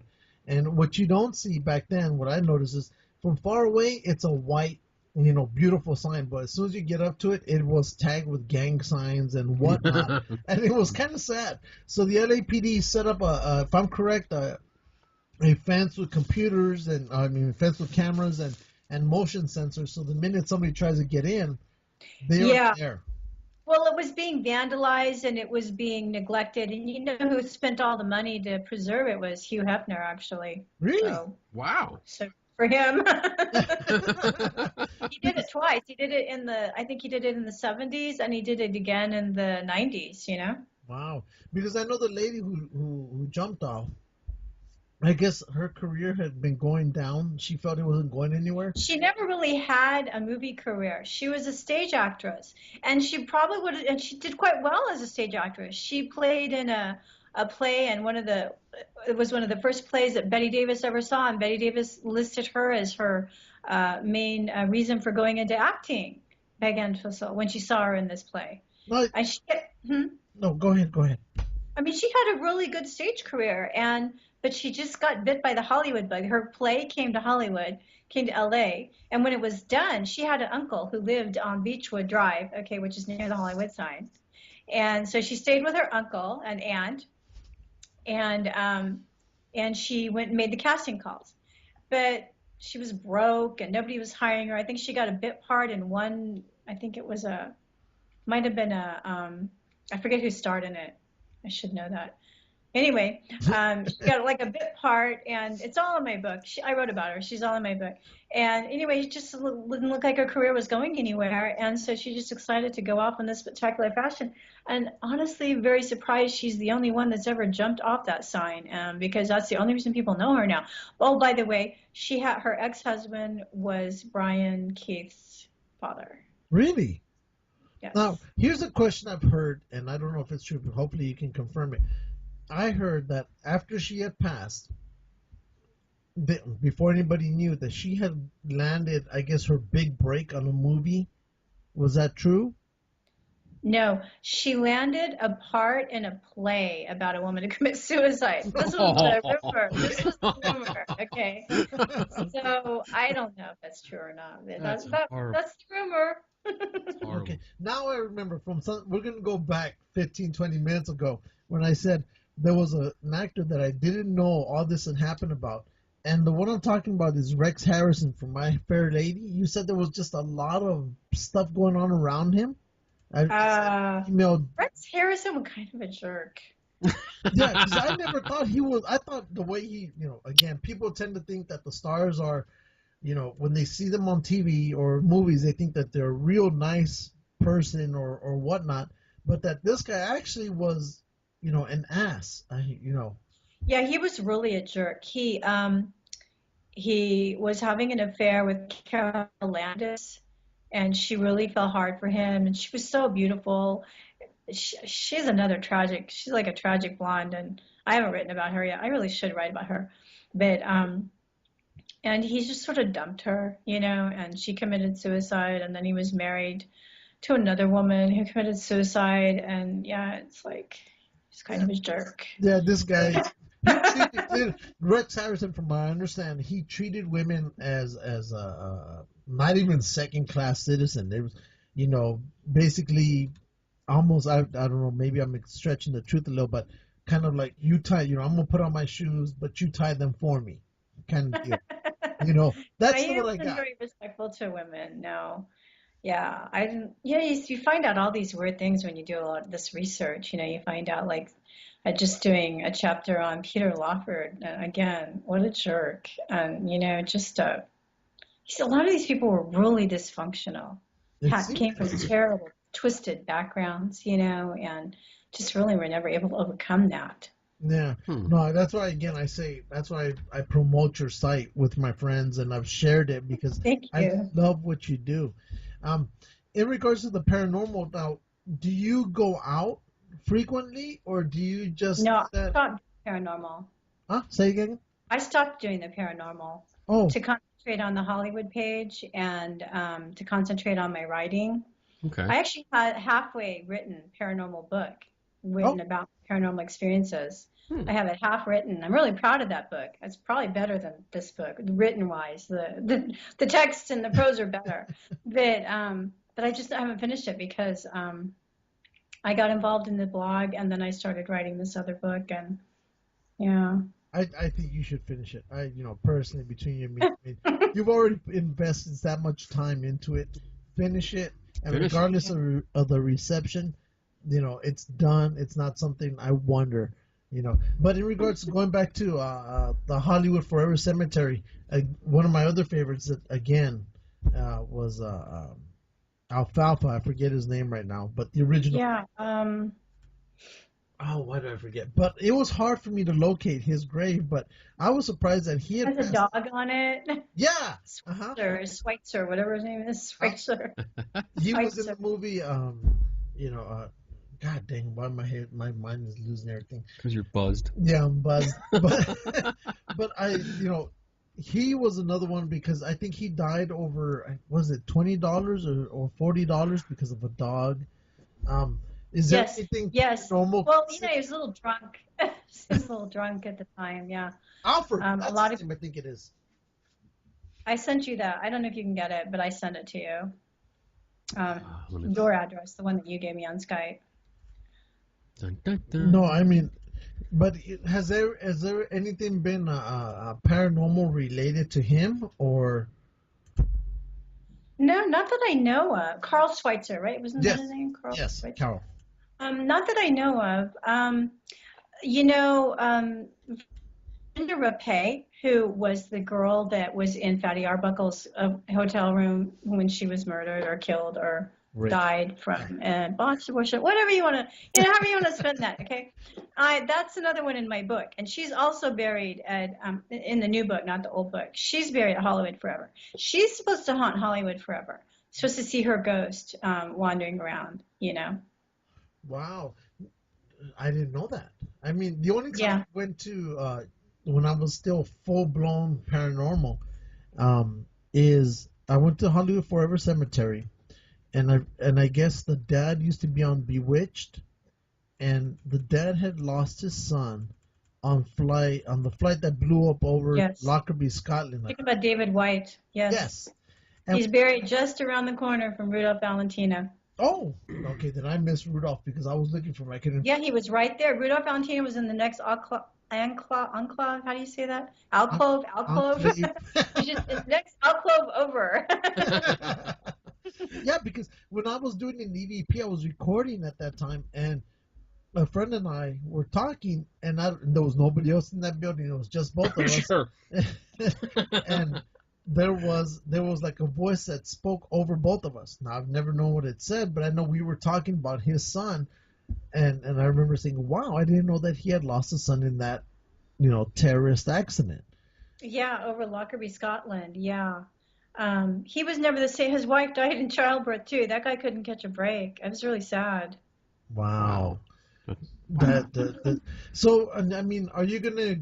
How long do you think you're going to keep with this, or I mean, is this one of those life obsessions? I know I know that word sounds kind of hard. Okay, well, I don't think I'm ever going to give up the Hollywood page as long as people are interested.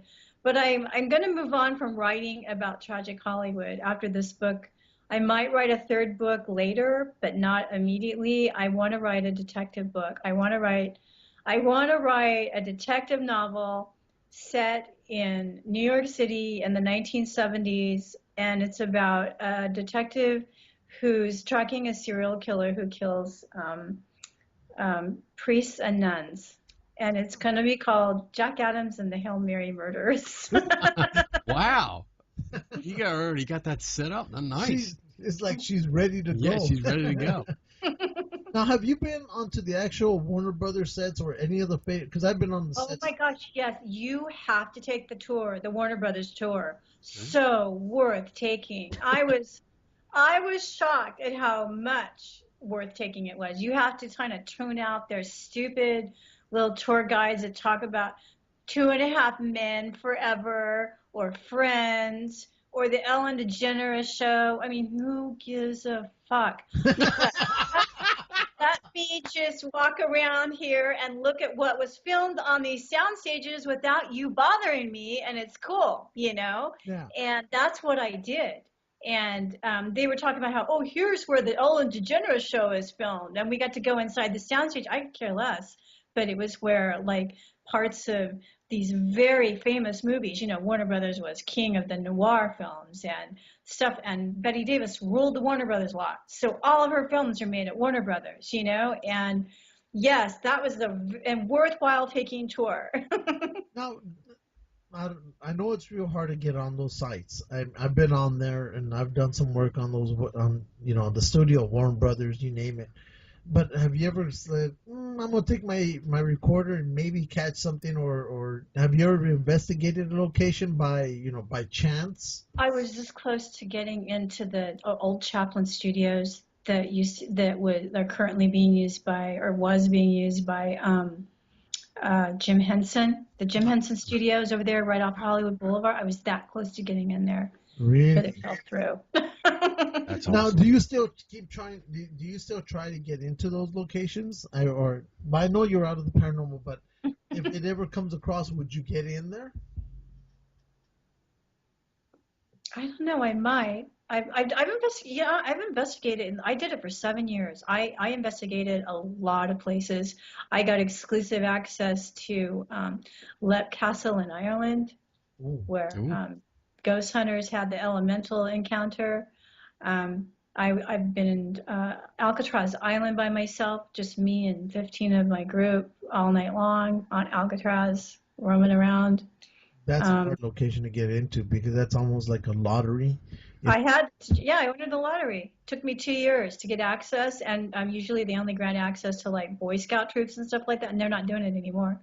Nope. It cost me $2,000 to get into that. Wow. Yeah, what they do, the state, what it does is it opens up a window, and then you had to put in a request on the National Park Services or something registry, and you have to say why you want to go on there, or why, whatever, and then you have to wait. And then if they select you, you're allowed 15 to 30 people or something.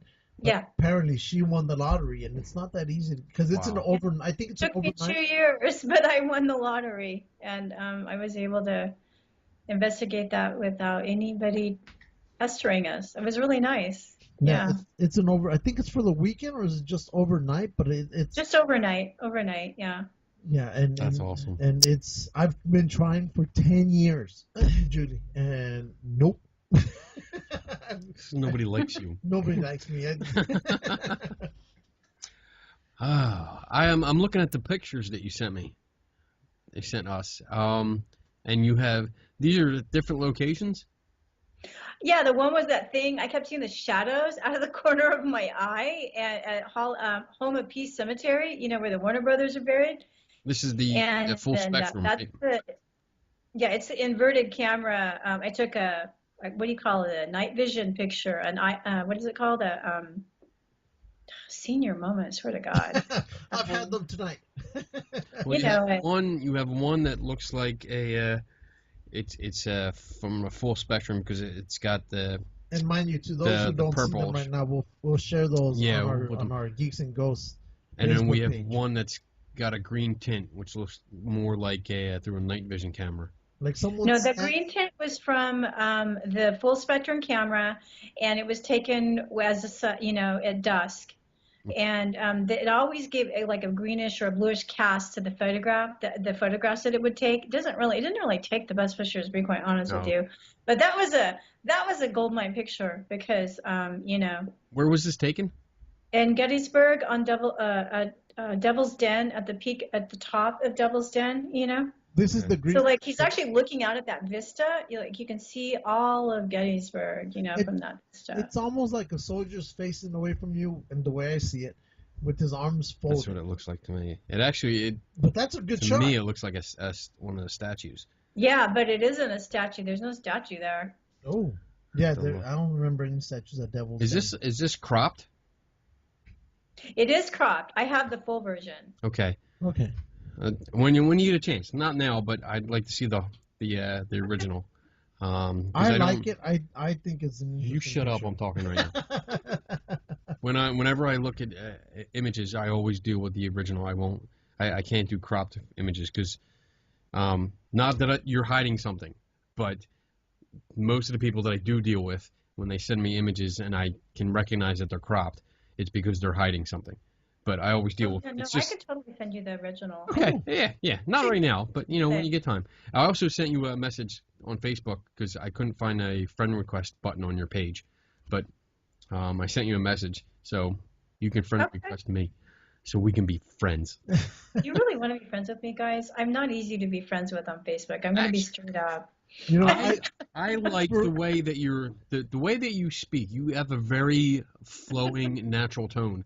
It's very nice when you talk about, especially because you know your shit. So when you're speaking about the historical information about these actors and locations, it comes out very smooth. So yeah, I've been enjoying it just listening. Yeah, even without the paranormal, like I told you, I love your site because of everything that you put out, everything that you regardless of what people have said. Oh, you need to be respectful. I love the word respectful, like they're gods or something. Yeah, but I love what you put out there. And like I said, even regards to the paranormal, and I love your site. You have no idea how much I love your site. And the paranormal, and I love it too.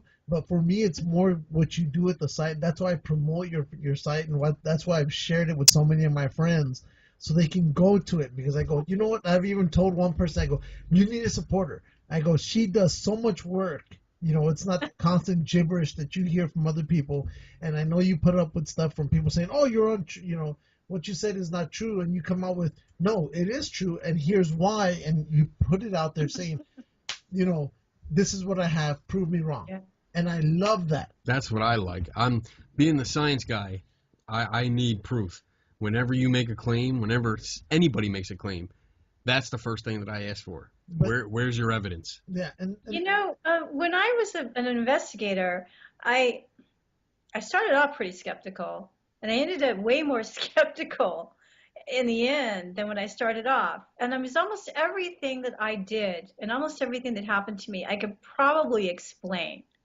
I mean, there's probably a rational explanation for almost everything, but there's some things that I simply can't explain, and they still upset me and puzzle me, and a lot of that had to do with the electronic voice phenomenon that I would get on my recorder. And some of that stuff was just bizarre and scary, and I'm not talking sure. You know, I'm not talking that type of thing. Like, oh look, that's what he said. He said get out. You know, and I'm like, I didn't hear that. What? He didn't say that. You know, I've gotten some mind-blowing stuff on my recorder, and even though, and I don't know what it comes from, and I'm not convinced it's from dead people. I really don't know where it's coming from. Okay, I don't know what it is. That's for me. That's the key. When you if you cannot explain it, then the proper answer would always be, I don't know. Yeah, I don't know. Like you said. You know. Oh, I don't know if it's the dead prostitute who was murdered by the cowboy in 1889 and now she wants her head back or whatever. I mean, you know, there's always these wonderful stories to go with these things. I don't know if that's what that was. Yeah. No. But again, you know, what I referred to is there are people who absolutely love Hollywood, and they love everything about it, from, you know, the great stars and the glitter to also the whole mystery behind the scenes of what happens. And you bring that out. You put it out saying, hey, look, it's not all glitter and glamour, but here's this. Here's the other side of it. And you do that so well. That's why I promote your site so much, and why I You're a fan. Huh? You're a fan. Yeah, and I am. He is. I am, and that's why I promote your site so much. You have no idea. I literally spend 2 hours just reading what you say, because it's interesting. You know, I'm a lover of history, and these people are history to me. You know, and I love what you've done, and I respect that. I've always respected that out of anybody who puts so much time into it.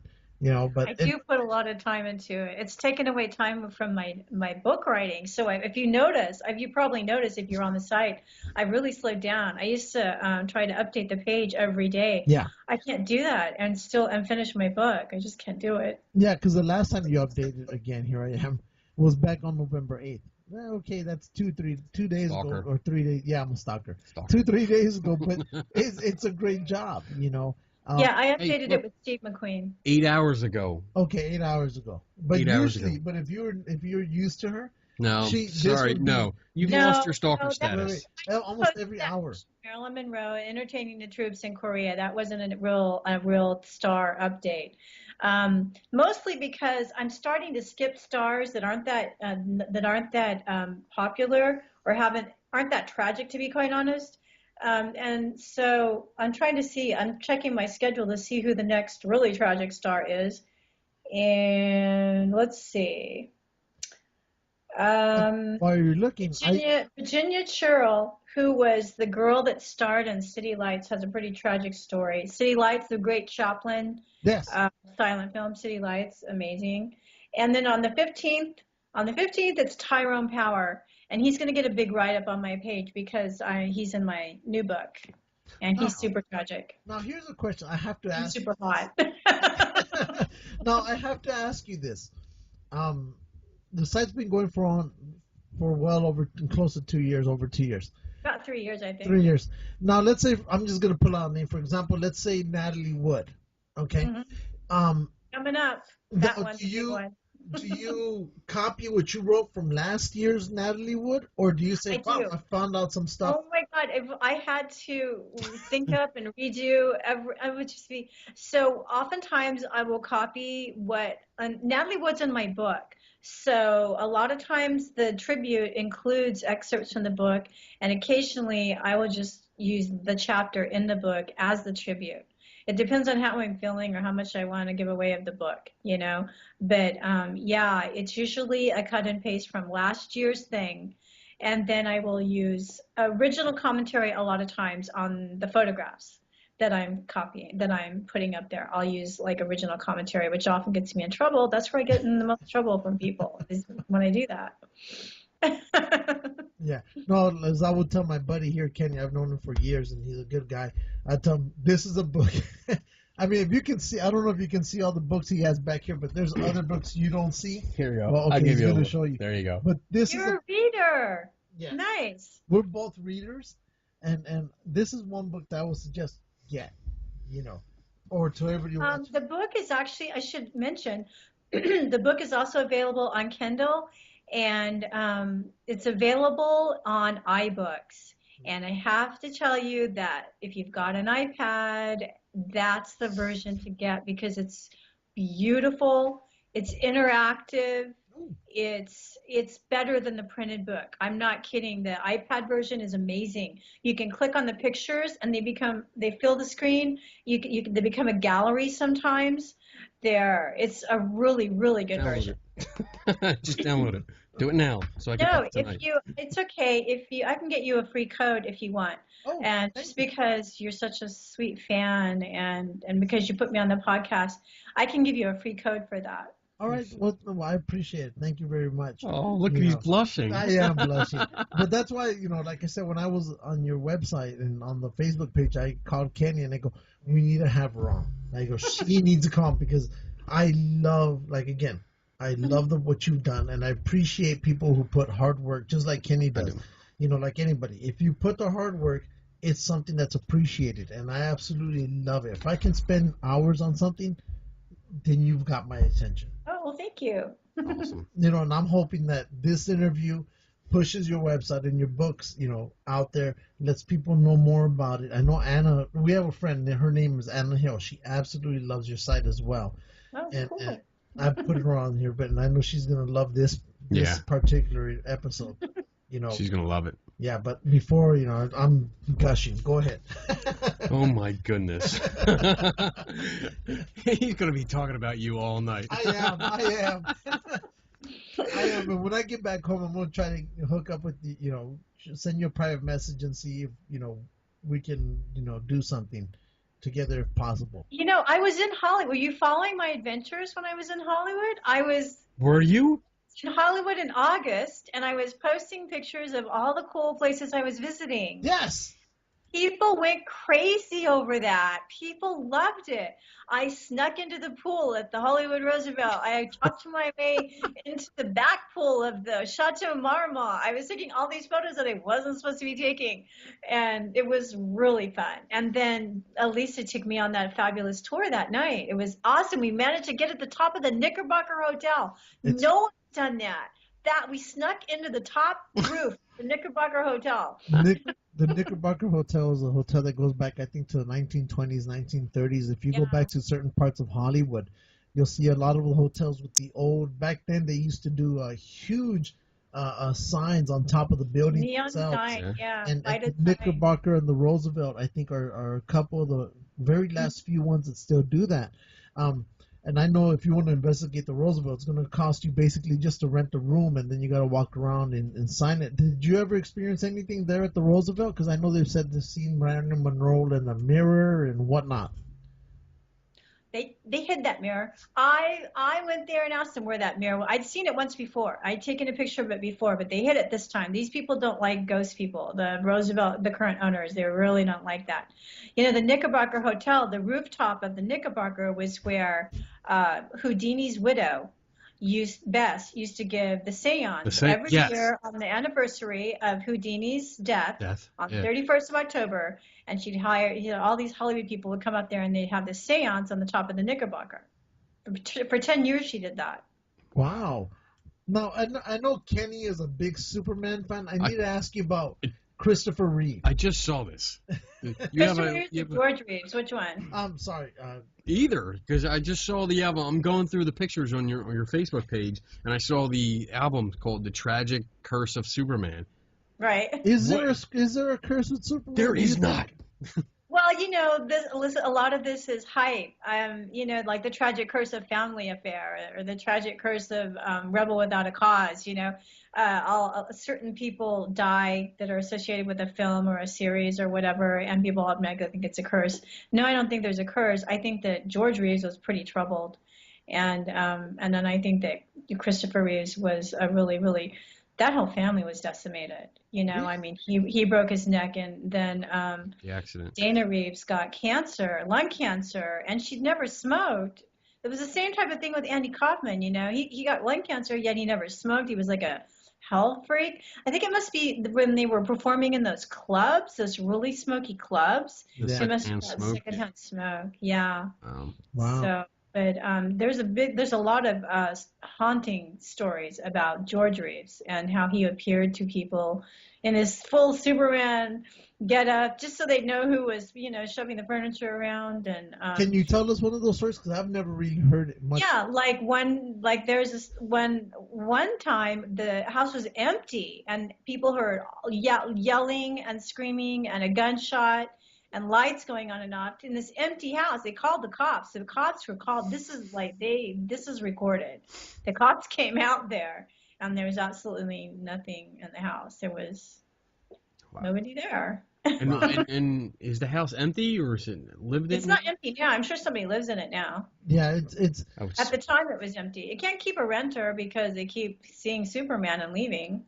Yeah, I would love that. No, I've seen pictures of that house where he died, and to me it kind of looks like it's overgrown, you know, bushes and trees and stuff like. No, I think it's in Benedict. I mean, I hope I'm wrong. I know I'm not wrong on this. I think it's in Benedict Canyon, and you have to understand that Benedict Canyon is really rural. It's like Laurel Canyon in a lot of ways. The homes are on steep hills with a lot of brush and everything. And well, you know that woman lived in Benedict Canyon that they didn't find for a year. What was her name? She's in my book. The one that was mummified. Yes. Oh, I wish I didn't have the rum in my system. Jeez, I don't have rum in my system. One day when we get together, I will buy you a drink so we can talk about this because you. I only do champagne. There you go. You've given me so many things, you know, in regards to this, you know, to your page. Yvette Vickers, that was her name. Yvette Vickers. She's former Playboy bunny, Playboy centerfold, I should say. Ooh. And she What's her name? No, but there've also been, I think, a couple that you've had in there who've been in Playboy and who've had tragic. Yeah, that seems to be a curse, actually. Like Dorothy Stratton. Yes. You know, she was discovered. She was a Playmate of the Year. I mean, she was on her way, and Hugh Hefner really loved her, and that was sad. They made a movie. Was that the one? Oh my God. That was the one where her husband killed her. You know. Yeah. They found her in that. In fact, they're still renting that apartment. Nobody knows about it. Apartment or really? Yeah, it's still rented to this very day. Yeah, I have my own little thing I watch in regards to, as you could tell with Froggy, because I'm a big Little Rascals fan. So, and I think recently one of the Little Rascals passed away. But yeah, I hope you put that. Wasn't it the girl Dara or whatever? Didn't she just pass away? No, she passed away in the I think it's the mid 70s. This was some girl passed away that was related to that. I think.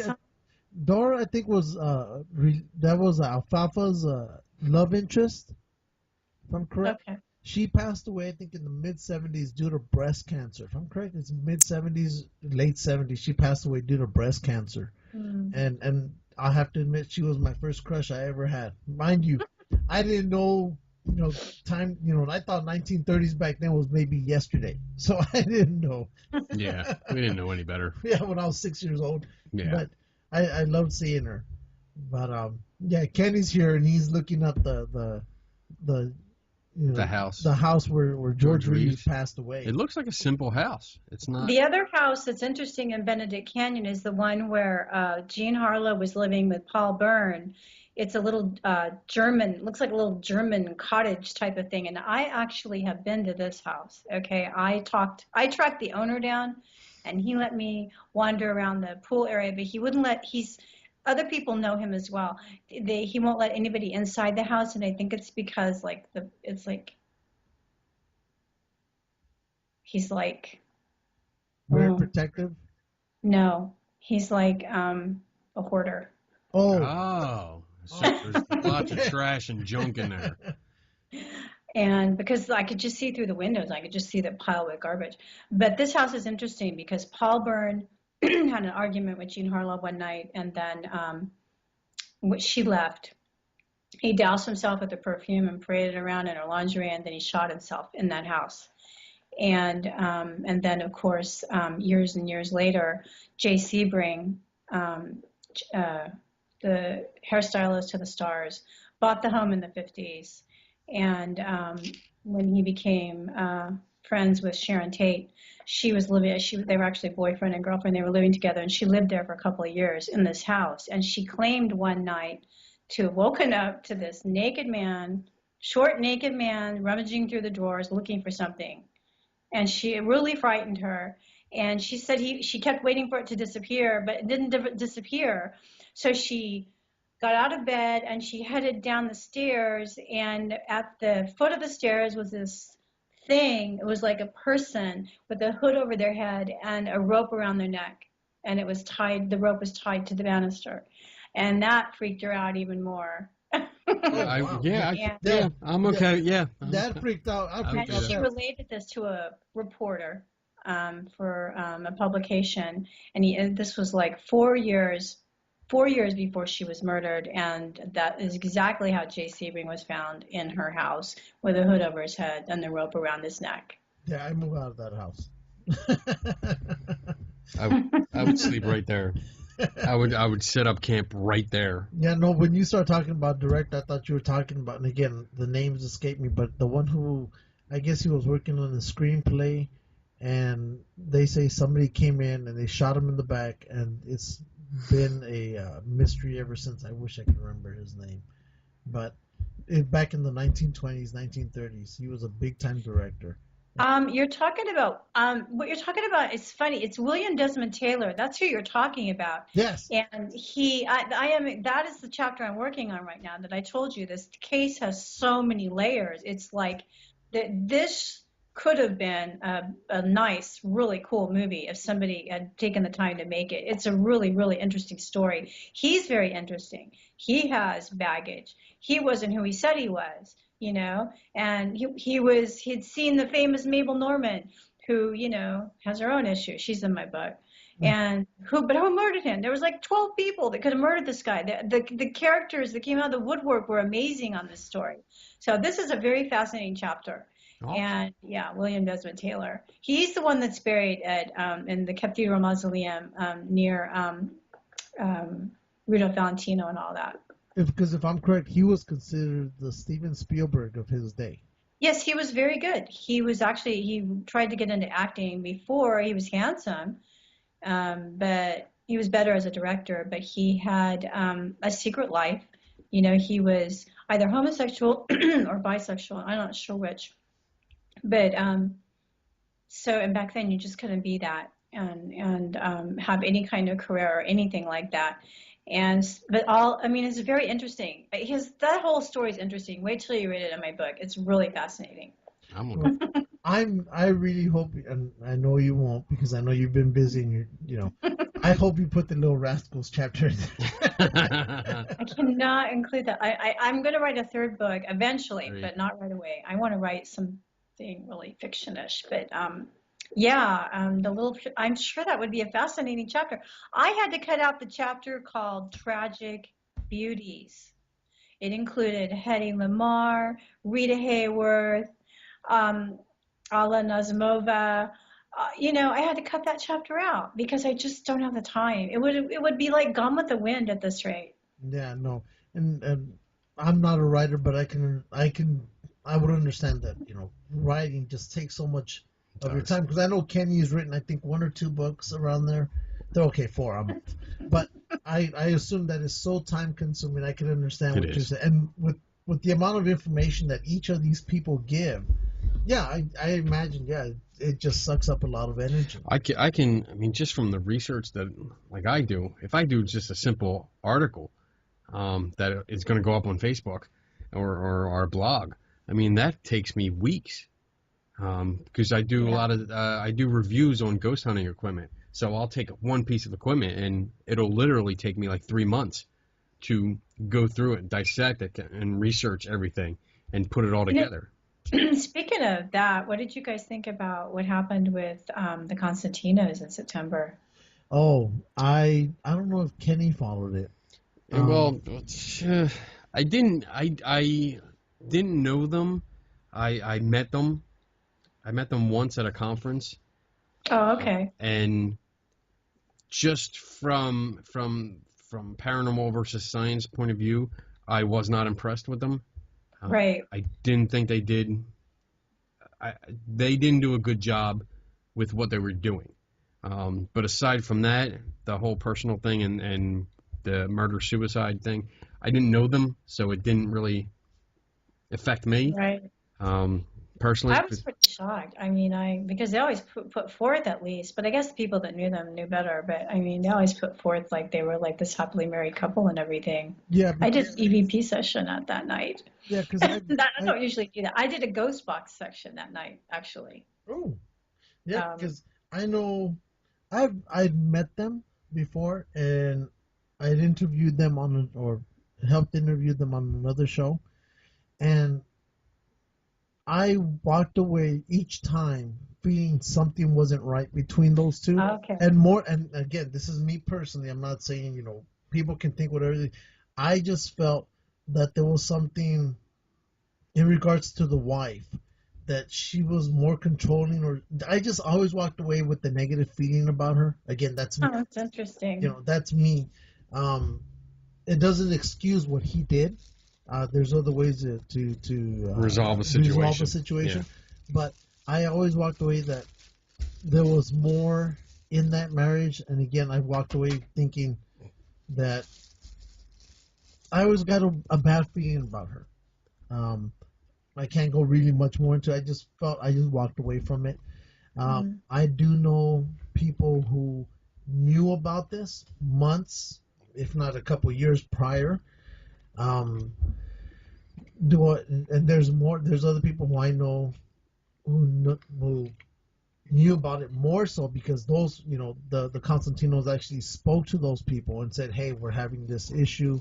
And I think, and instead of them saying, okay, we'll help you out with it, they decided that they didn't want to get involved because they were afraid for their own family, because they felt that if they got involved, that one of the two would, in one way or another, attack their family. And well, kind of like what happened when he shot that man. Another guy. Yeah. So yeah, that's my feeling now. There's more to that, but I just want to put that out here. But there were people who have certain radio shows who could have done a lot more, but they decided to keep it quiet. Right. And I think on that, I understand that person was friends with both. I don't know if they were friends with one more than the other, but I think at that point you should get involved and try to help them out, regardless of, if Kenny's more my friend than this person is. Somewhere along the way, you should get involved somehow. Right. I would just hit him with a bat. Say, knock it off. You good? I'm good. We need to start wrapping this up. We had a nice conversation. Very great interview. I thoroughly enjoyed. I mean, usually I'm the talker when we interview people, but I was enjoying just listening to everything he had to say and the history. And of course, Stalker Lou over here absolutely loves you. So, it was great. We appreciate you coming on. Oh, thank you for having me. And just chatting with us and hanging out. Yeah, this was an absolute. I love this interview, and I'm going to toot my own horn, but I was correct in saying she would be a great, wonderful guest. You were right. I give you that. He never gives me credit for anything. I don't want him getting too, big on himself, because then he gets all cocky and stuff. So the book is called Tragic Hollywood: Beautiful, Glamorous, Dead, by Jackie. How do you say your last name? Ganiy. Ganiy. And just to let you all know, the person that she has in the picture is Rudolph Valentino, if I'm correct. Yeah, this is a picture of Rudolph Valentino at his wake in Campbell's funeral home in New York City. I forget who the woman is. She's like sort of a fan. Stalker. Like Lou. Yeah. People lined up for 2 miles to see his body. Awesome. Now, one last all-day question. riot. Since we're talking about this real quick, I need to ask, do you think he, as a fallen celebrity, do you think he had the biggest turnout for his funeral compared to all the others? Yeah, at the time it was. I mean, you know who else had a real big turnout, though, was Olive Thomas, who also died tragically in Paris. She was a huge star. She had violet eyes like Elizabeth Taylor, and like thousands of people turned out for her funeral too. So I'm going to send you guys the mock-up of the tentative cover of the new book, and I was like hoping that I don't know, you could put it. Can you put it on your on this podcast? We can. What can we do? We could probably put it in at the end. I can put it in. I can edit it in, and then we can put it on our Facebook page too. Okay. If that's okay. Yeah, we can put it up there and say, hey, check it out. This is what's coming. It's called Tragic Hollywood: Beautiful, Glamorous, and Still Dead. Well, like I said, we'll help you out. We'll promote it. When I get home in 2 weeks or so, I'll send you a message and see if we can get together and help out somehow. See what we can do. That would be awesome if we could do tours. Yeah, nice. A tour. I live up in Northern California, but yeah, that would be fun. Yeah, and I'll be waiting for the code so I can do this, because this is going to be interesting. Okay. Cool.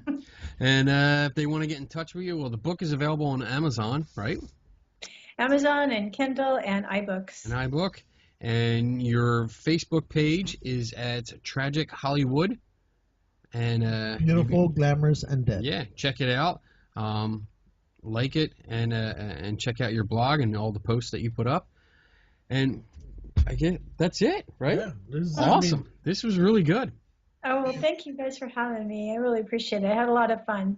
No, Good. Thank you for coming on. We've had a lot of fun. Thank you. You have a great night, and we will talk to you soon. All right. Talk to you guys later. Okay. Thank you Bye-bye. so much. Have Bye. a good night. Bye-bye. She was awesome. She was good. This interview just ended, and again, yeah, I'm a fan, just like with Eric Altman, but I love people who know their shit. Now, like, Eric Altman is your man crush. That's right. She's my woman crush. She's your woman crush. That's right. That was good, because I have that feeling like, whew, wow, that was a lot. It was a lot. It's one of those. I love a conversation where even when we have to end it, I know, God damn it, we could keep this going for another few hours, and that tells me this is an awesome interview. Yeah. Because when people are like, people were just you and me, and I could sit here for hours. Mm-hmm. That's the person I would love to talk to. Yes. It's the person that we could have in your backyard with your little fire going, and the conversation doesn't end until 7 or 8 o'clock in the morning. That's only because we need to get sleep. Well, actually, the limit is like 3. Okay. When it gets to 3 o'clock, that's when I kick people out. No, well, yeah. But at my house, there's no limit. It literally turns like 3 o'clock. All right, get out. No, my house, it's 7, 8 in the morning. Keep going until unless sleep calls you. We're still there. We're still talking. But that was good. Yeah, that was really good. Woo! That was great. Thank you again for being a guest. And I'm going to order the book because I don't have an iPad. Well, yes, I do. The kid has it. Yeah. Well, the wife has it. The kid steals it.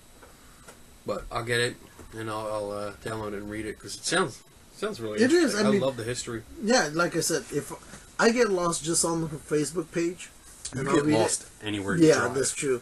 Like last night, but but just on her Facebook page, I'll get lost there for hours. You know, just reading. Oh my God, this star, and like, oh, I've never seen this star or heard of this star. And by the time I'm done, I'm like, oh my God, this is so beautiful or so sad or whatever. The book did the same thing. The same thing. You know, and anybody out there who still reads books, when you're in that book and you're reading it, and I know, and you can put yourself in the story. Yes. Then you know, God damn it, this is a damn great book. God damn it. This, and to me, that book that I ordered from her is one of those books. You know what? Out of the whole interview, the best part when she dropped the F-bomb. Yeah. I was like, oh, I did not expect that. And I think she was trying to keep that back, but on this one she just had to say, no. No, it's coming out. Damn. I was like, okay. I loved it. I loved everything. All right. I have one more thing to show. Wait, before you show. Okay. I need to go to the restroom. All right, well, hurry up. I need to go tinkle. Hurry up. All right. What am I going to talk about? I don't know. There you are. Be careful. Don't fall in. Nope. Make sure you put the seat down. Nope. Make sure you hit the toilet. Aim for the center. All right. So that was good. And having a great time. Woo! Lou is in studio. It's awesome. I love it. It's so weird. It's really weird, actually, because I'm so used to seeing him here and looking here and looking at him. And then now I'm looking at the screen right below it, and I see him right next to me. And it's great. I can slap him. It's great. It's so much fun. What do we got coming up? Let's see. This Saturday, we are going to New Jersey Toy Con number 4. We're going up there. Next weekend is New Jersey Comic Expo. Friday night we have our Dungeon Adventure in Columbia, PA. And here comes Lou.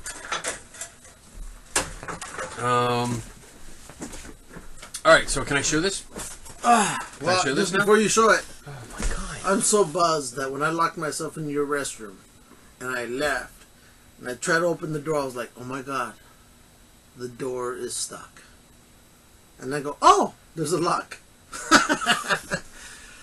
You locked yourself in and forgot. Hey, dude, it's the alcohol. It's a latch. You have to go up and over to lock it. As my favorite movie in Tombstone. Don't mind him. He's drunk. Alright, I'm going to show this. Shut! So, So, the backstory on this is that I was bored one night. And, well, I was home by myself. Uh-oh. And I decided to watch a movie. Oh. Not that kind of movie. Well, okay. That was later. Anyway, so I put on Fury. Because I wanted to see it. Fury! It's cool. Fury. It's a tank movie. With the Mexican. It's a Mexican. And an evangelical Christian. And who's Brad Pitt? Brad Pitt. Brad Pitt's in there. And the guy from The Walking Dead, Shane. He's in it. And Shia LaBeouf, who right now is rented a movie theater for 3 days, and he's watching every one of his movies he ever made at that theater. You can go, or by this time, you'll probably be at the tail end. You can go and sit down with him and watch his movies with him. And there's a link that I put on our Facebook. I've posted it. I've watched it. And yes, I'm mesmerized as I watch him there for 5 minutes watching his movie. So anyway, I watched Fury. But it was great! And there's this part where they're going down this road in the tank, and the guy, there's a Mexican guy driving it. That's right. And he's talking to the new guy. That's right. This is young white kid. White kid. And as they're going down, they pass this girl who's walking her bicycle because it's all muddy. And as they pass her... Mind you, I practiced it, it's true. The white kid's looking at her, and he's like, he's kind of interested. The Mexican looks over and goes, she'll fuck you for a chocolate bar. And that was the first time I heard the guy talk. And as soon as I saw it, I was like, oh my god, that's Lou. That is so Lou. So, I actually took video. I backed it up.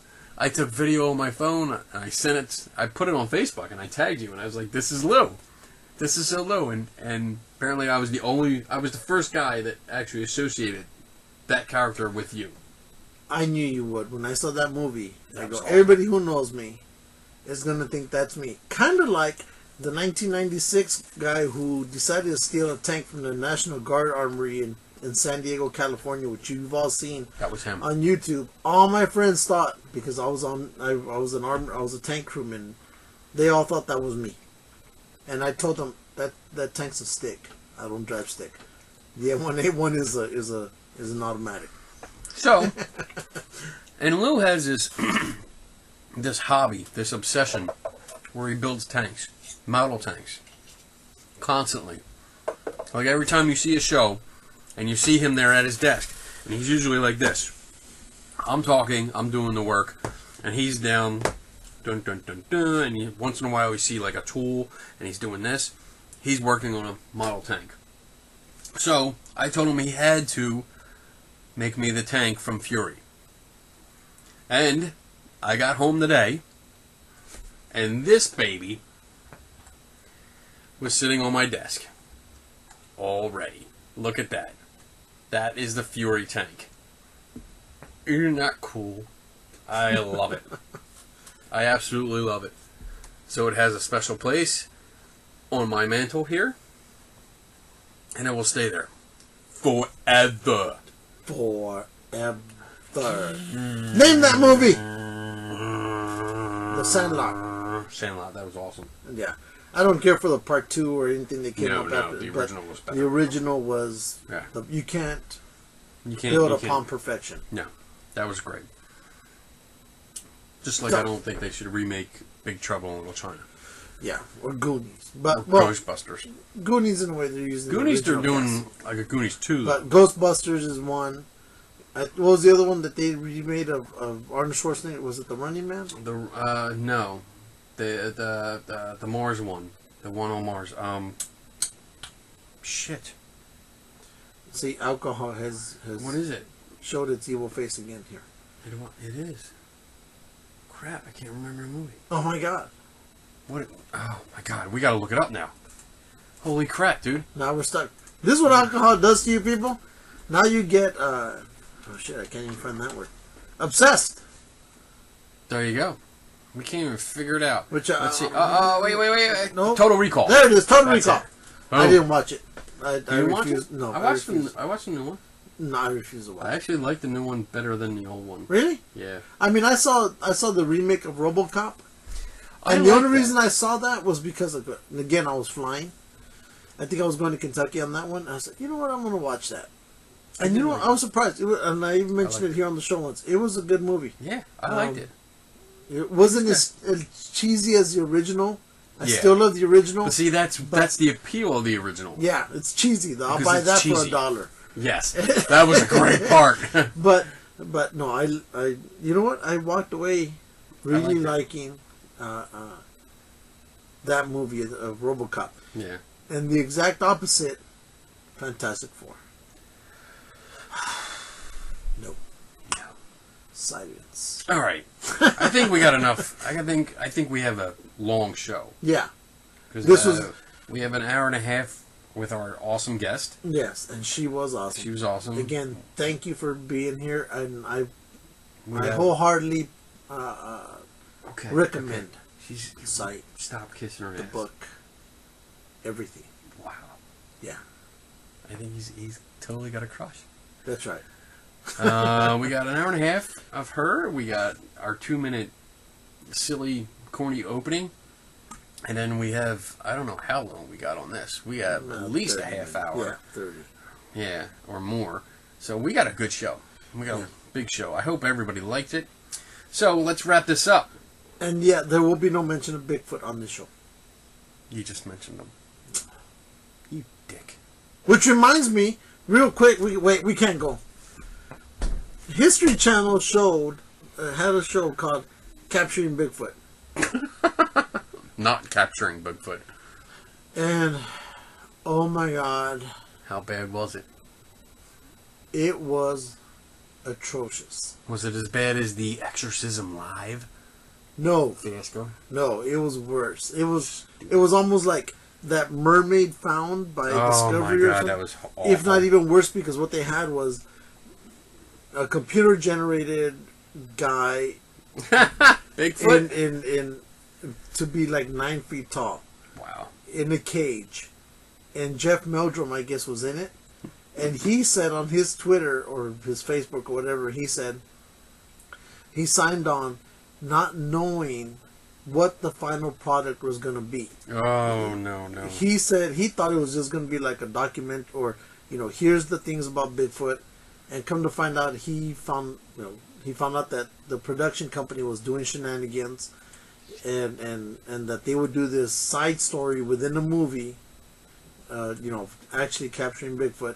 Because there's a scene in there, before I fell asleep when I said I'm done, is they have a drone flying over a certain part of a forest, and you see a bipedal figure walking in the woods, and they're like, oh my God, what is this? Oh my God, check that out.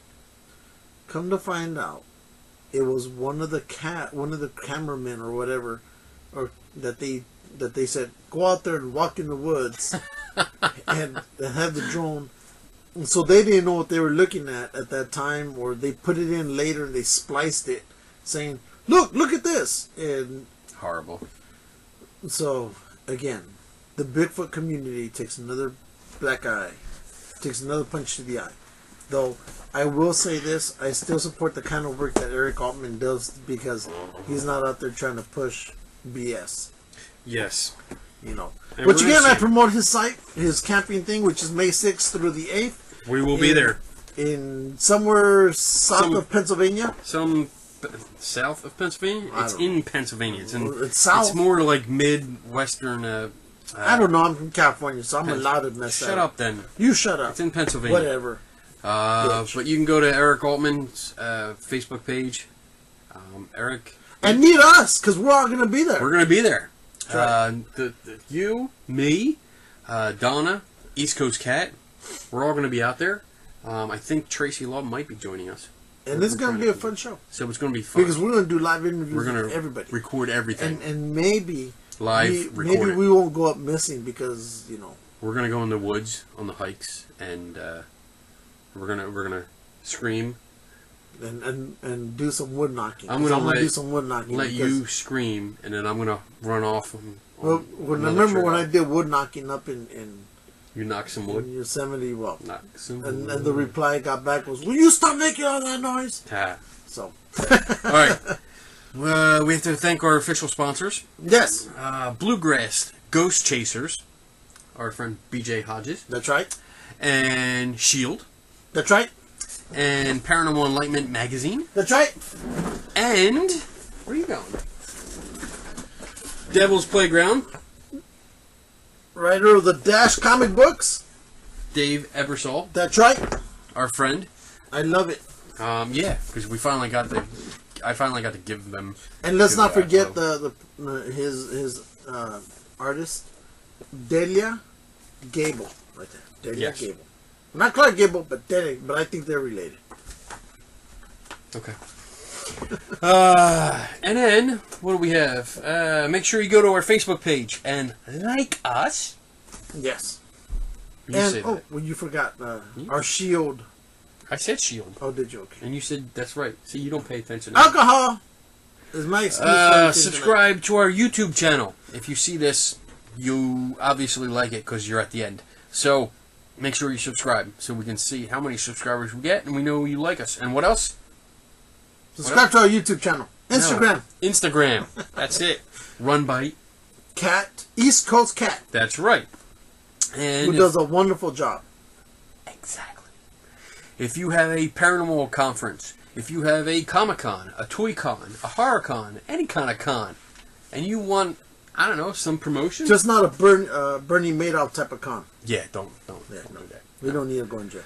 Let us know. Invite us out. We will come out. All you have to do is pretty much let us in.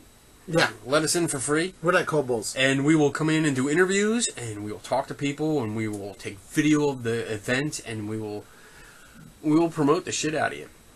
So I think it's a win-win deal. It's free publicity. Yes. Yeah. And we get to go into a Comic-Con or some kind of conference and meet new people. That's right. That's right. That's right. So, make tacos, not war. And I think that's it. Is that it? Let's get out of here, Jim. All right, Bob. Never stop learning. Don't take anybody's word for it. And we are out of here in 3. Wait, were you trying to take my line? When? I say we are out of here. You. I do. I'm alcohol. All right, you say it then. We're out of here. In 3, 2, 1. Bye.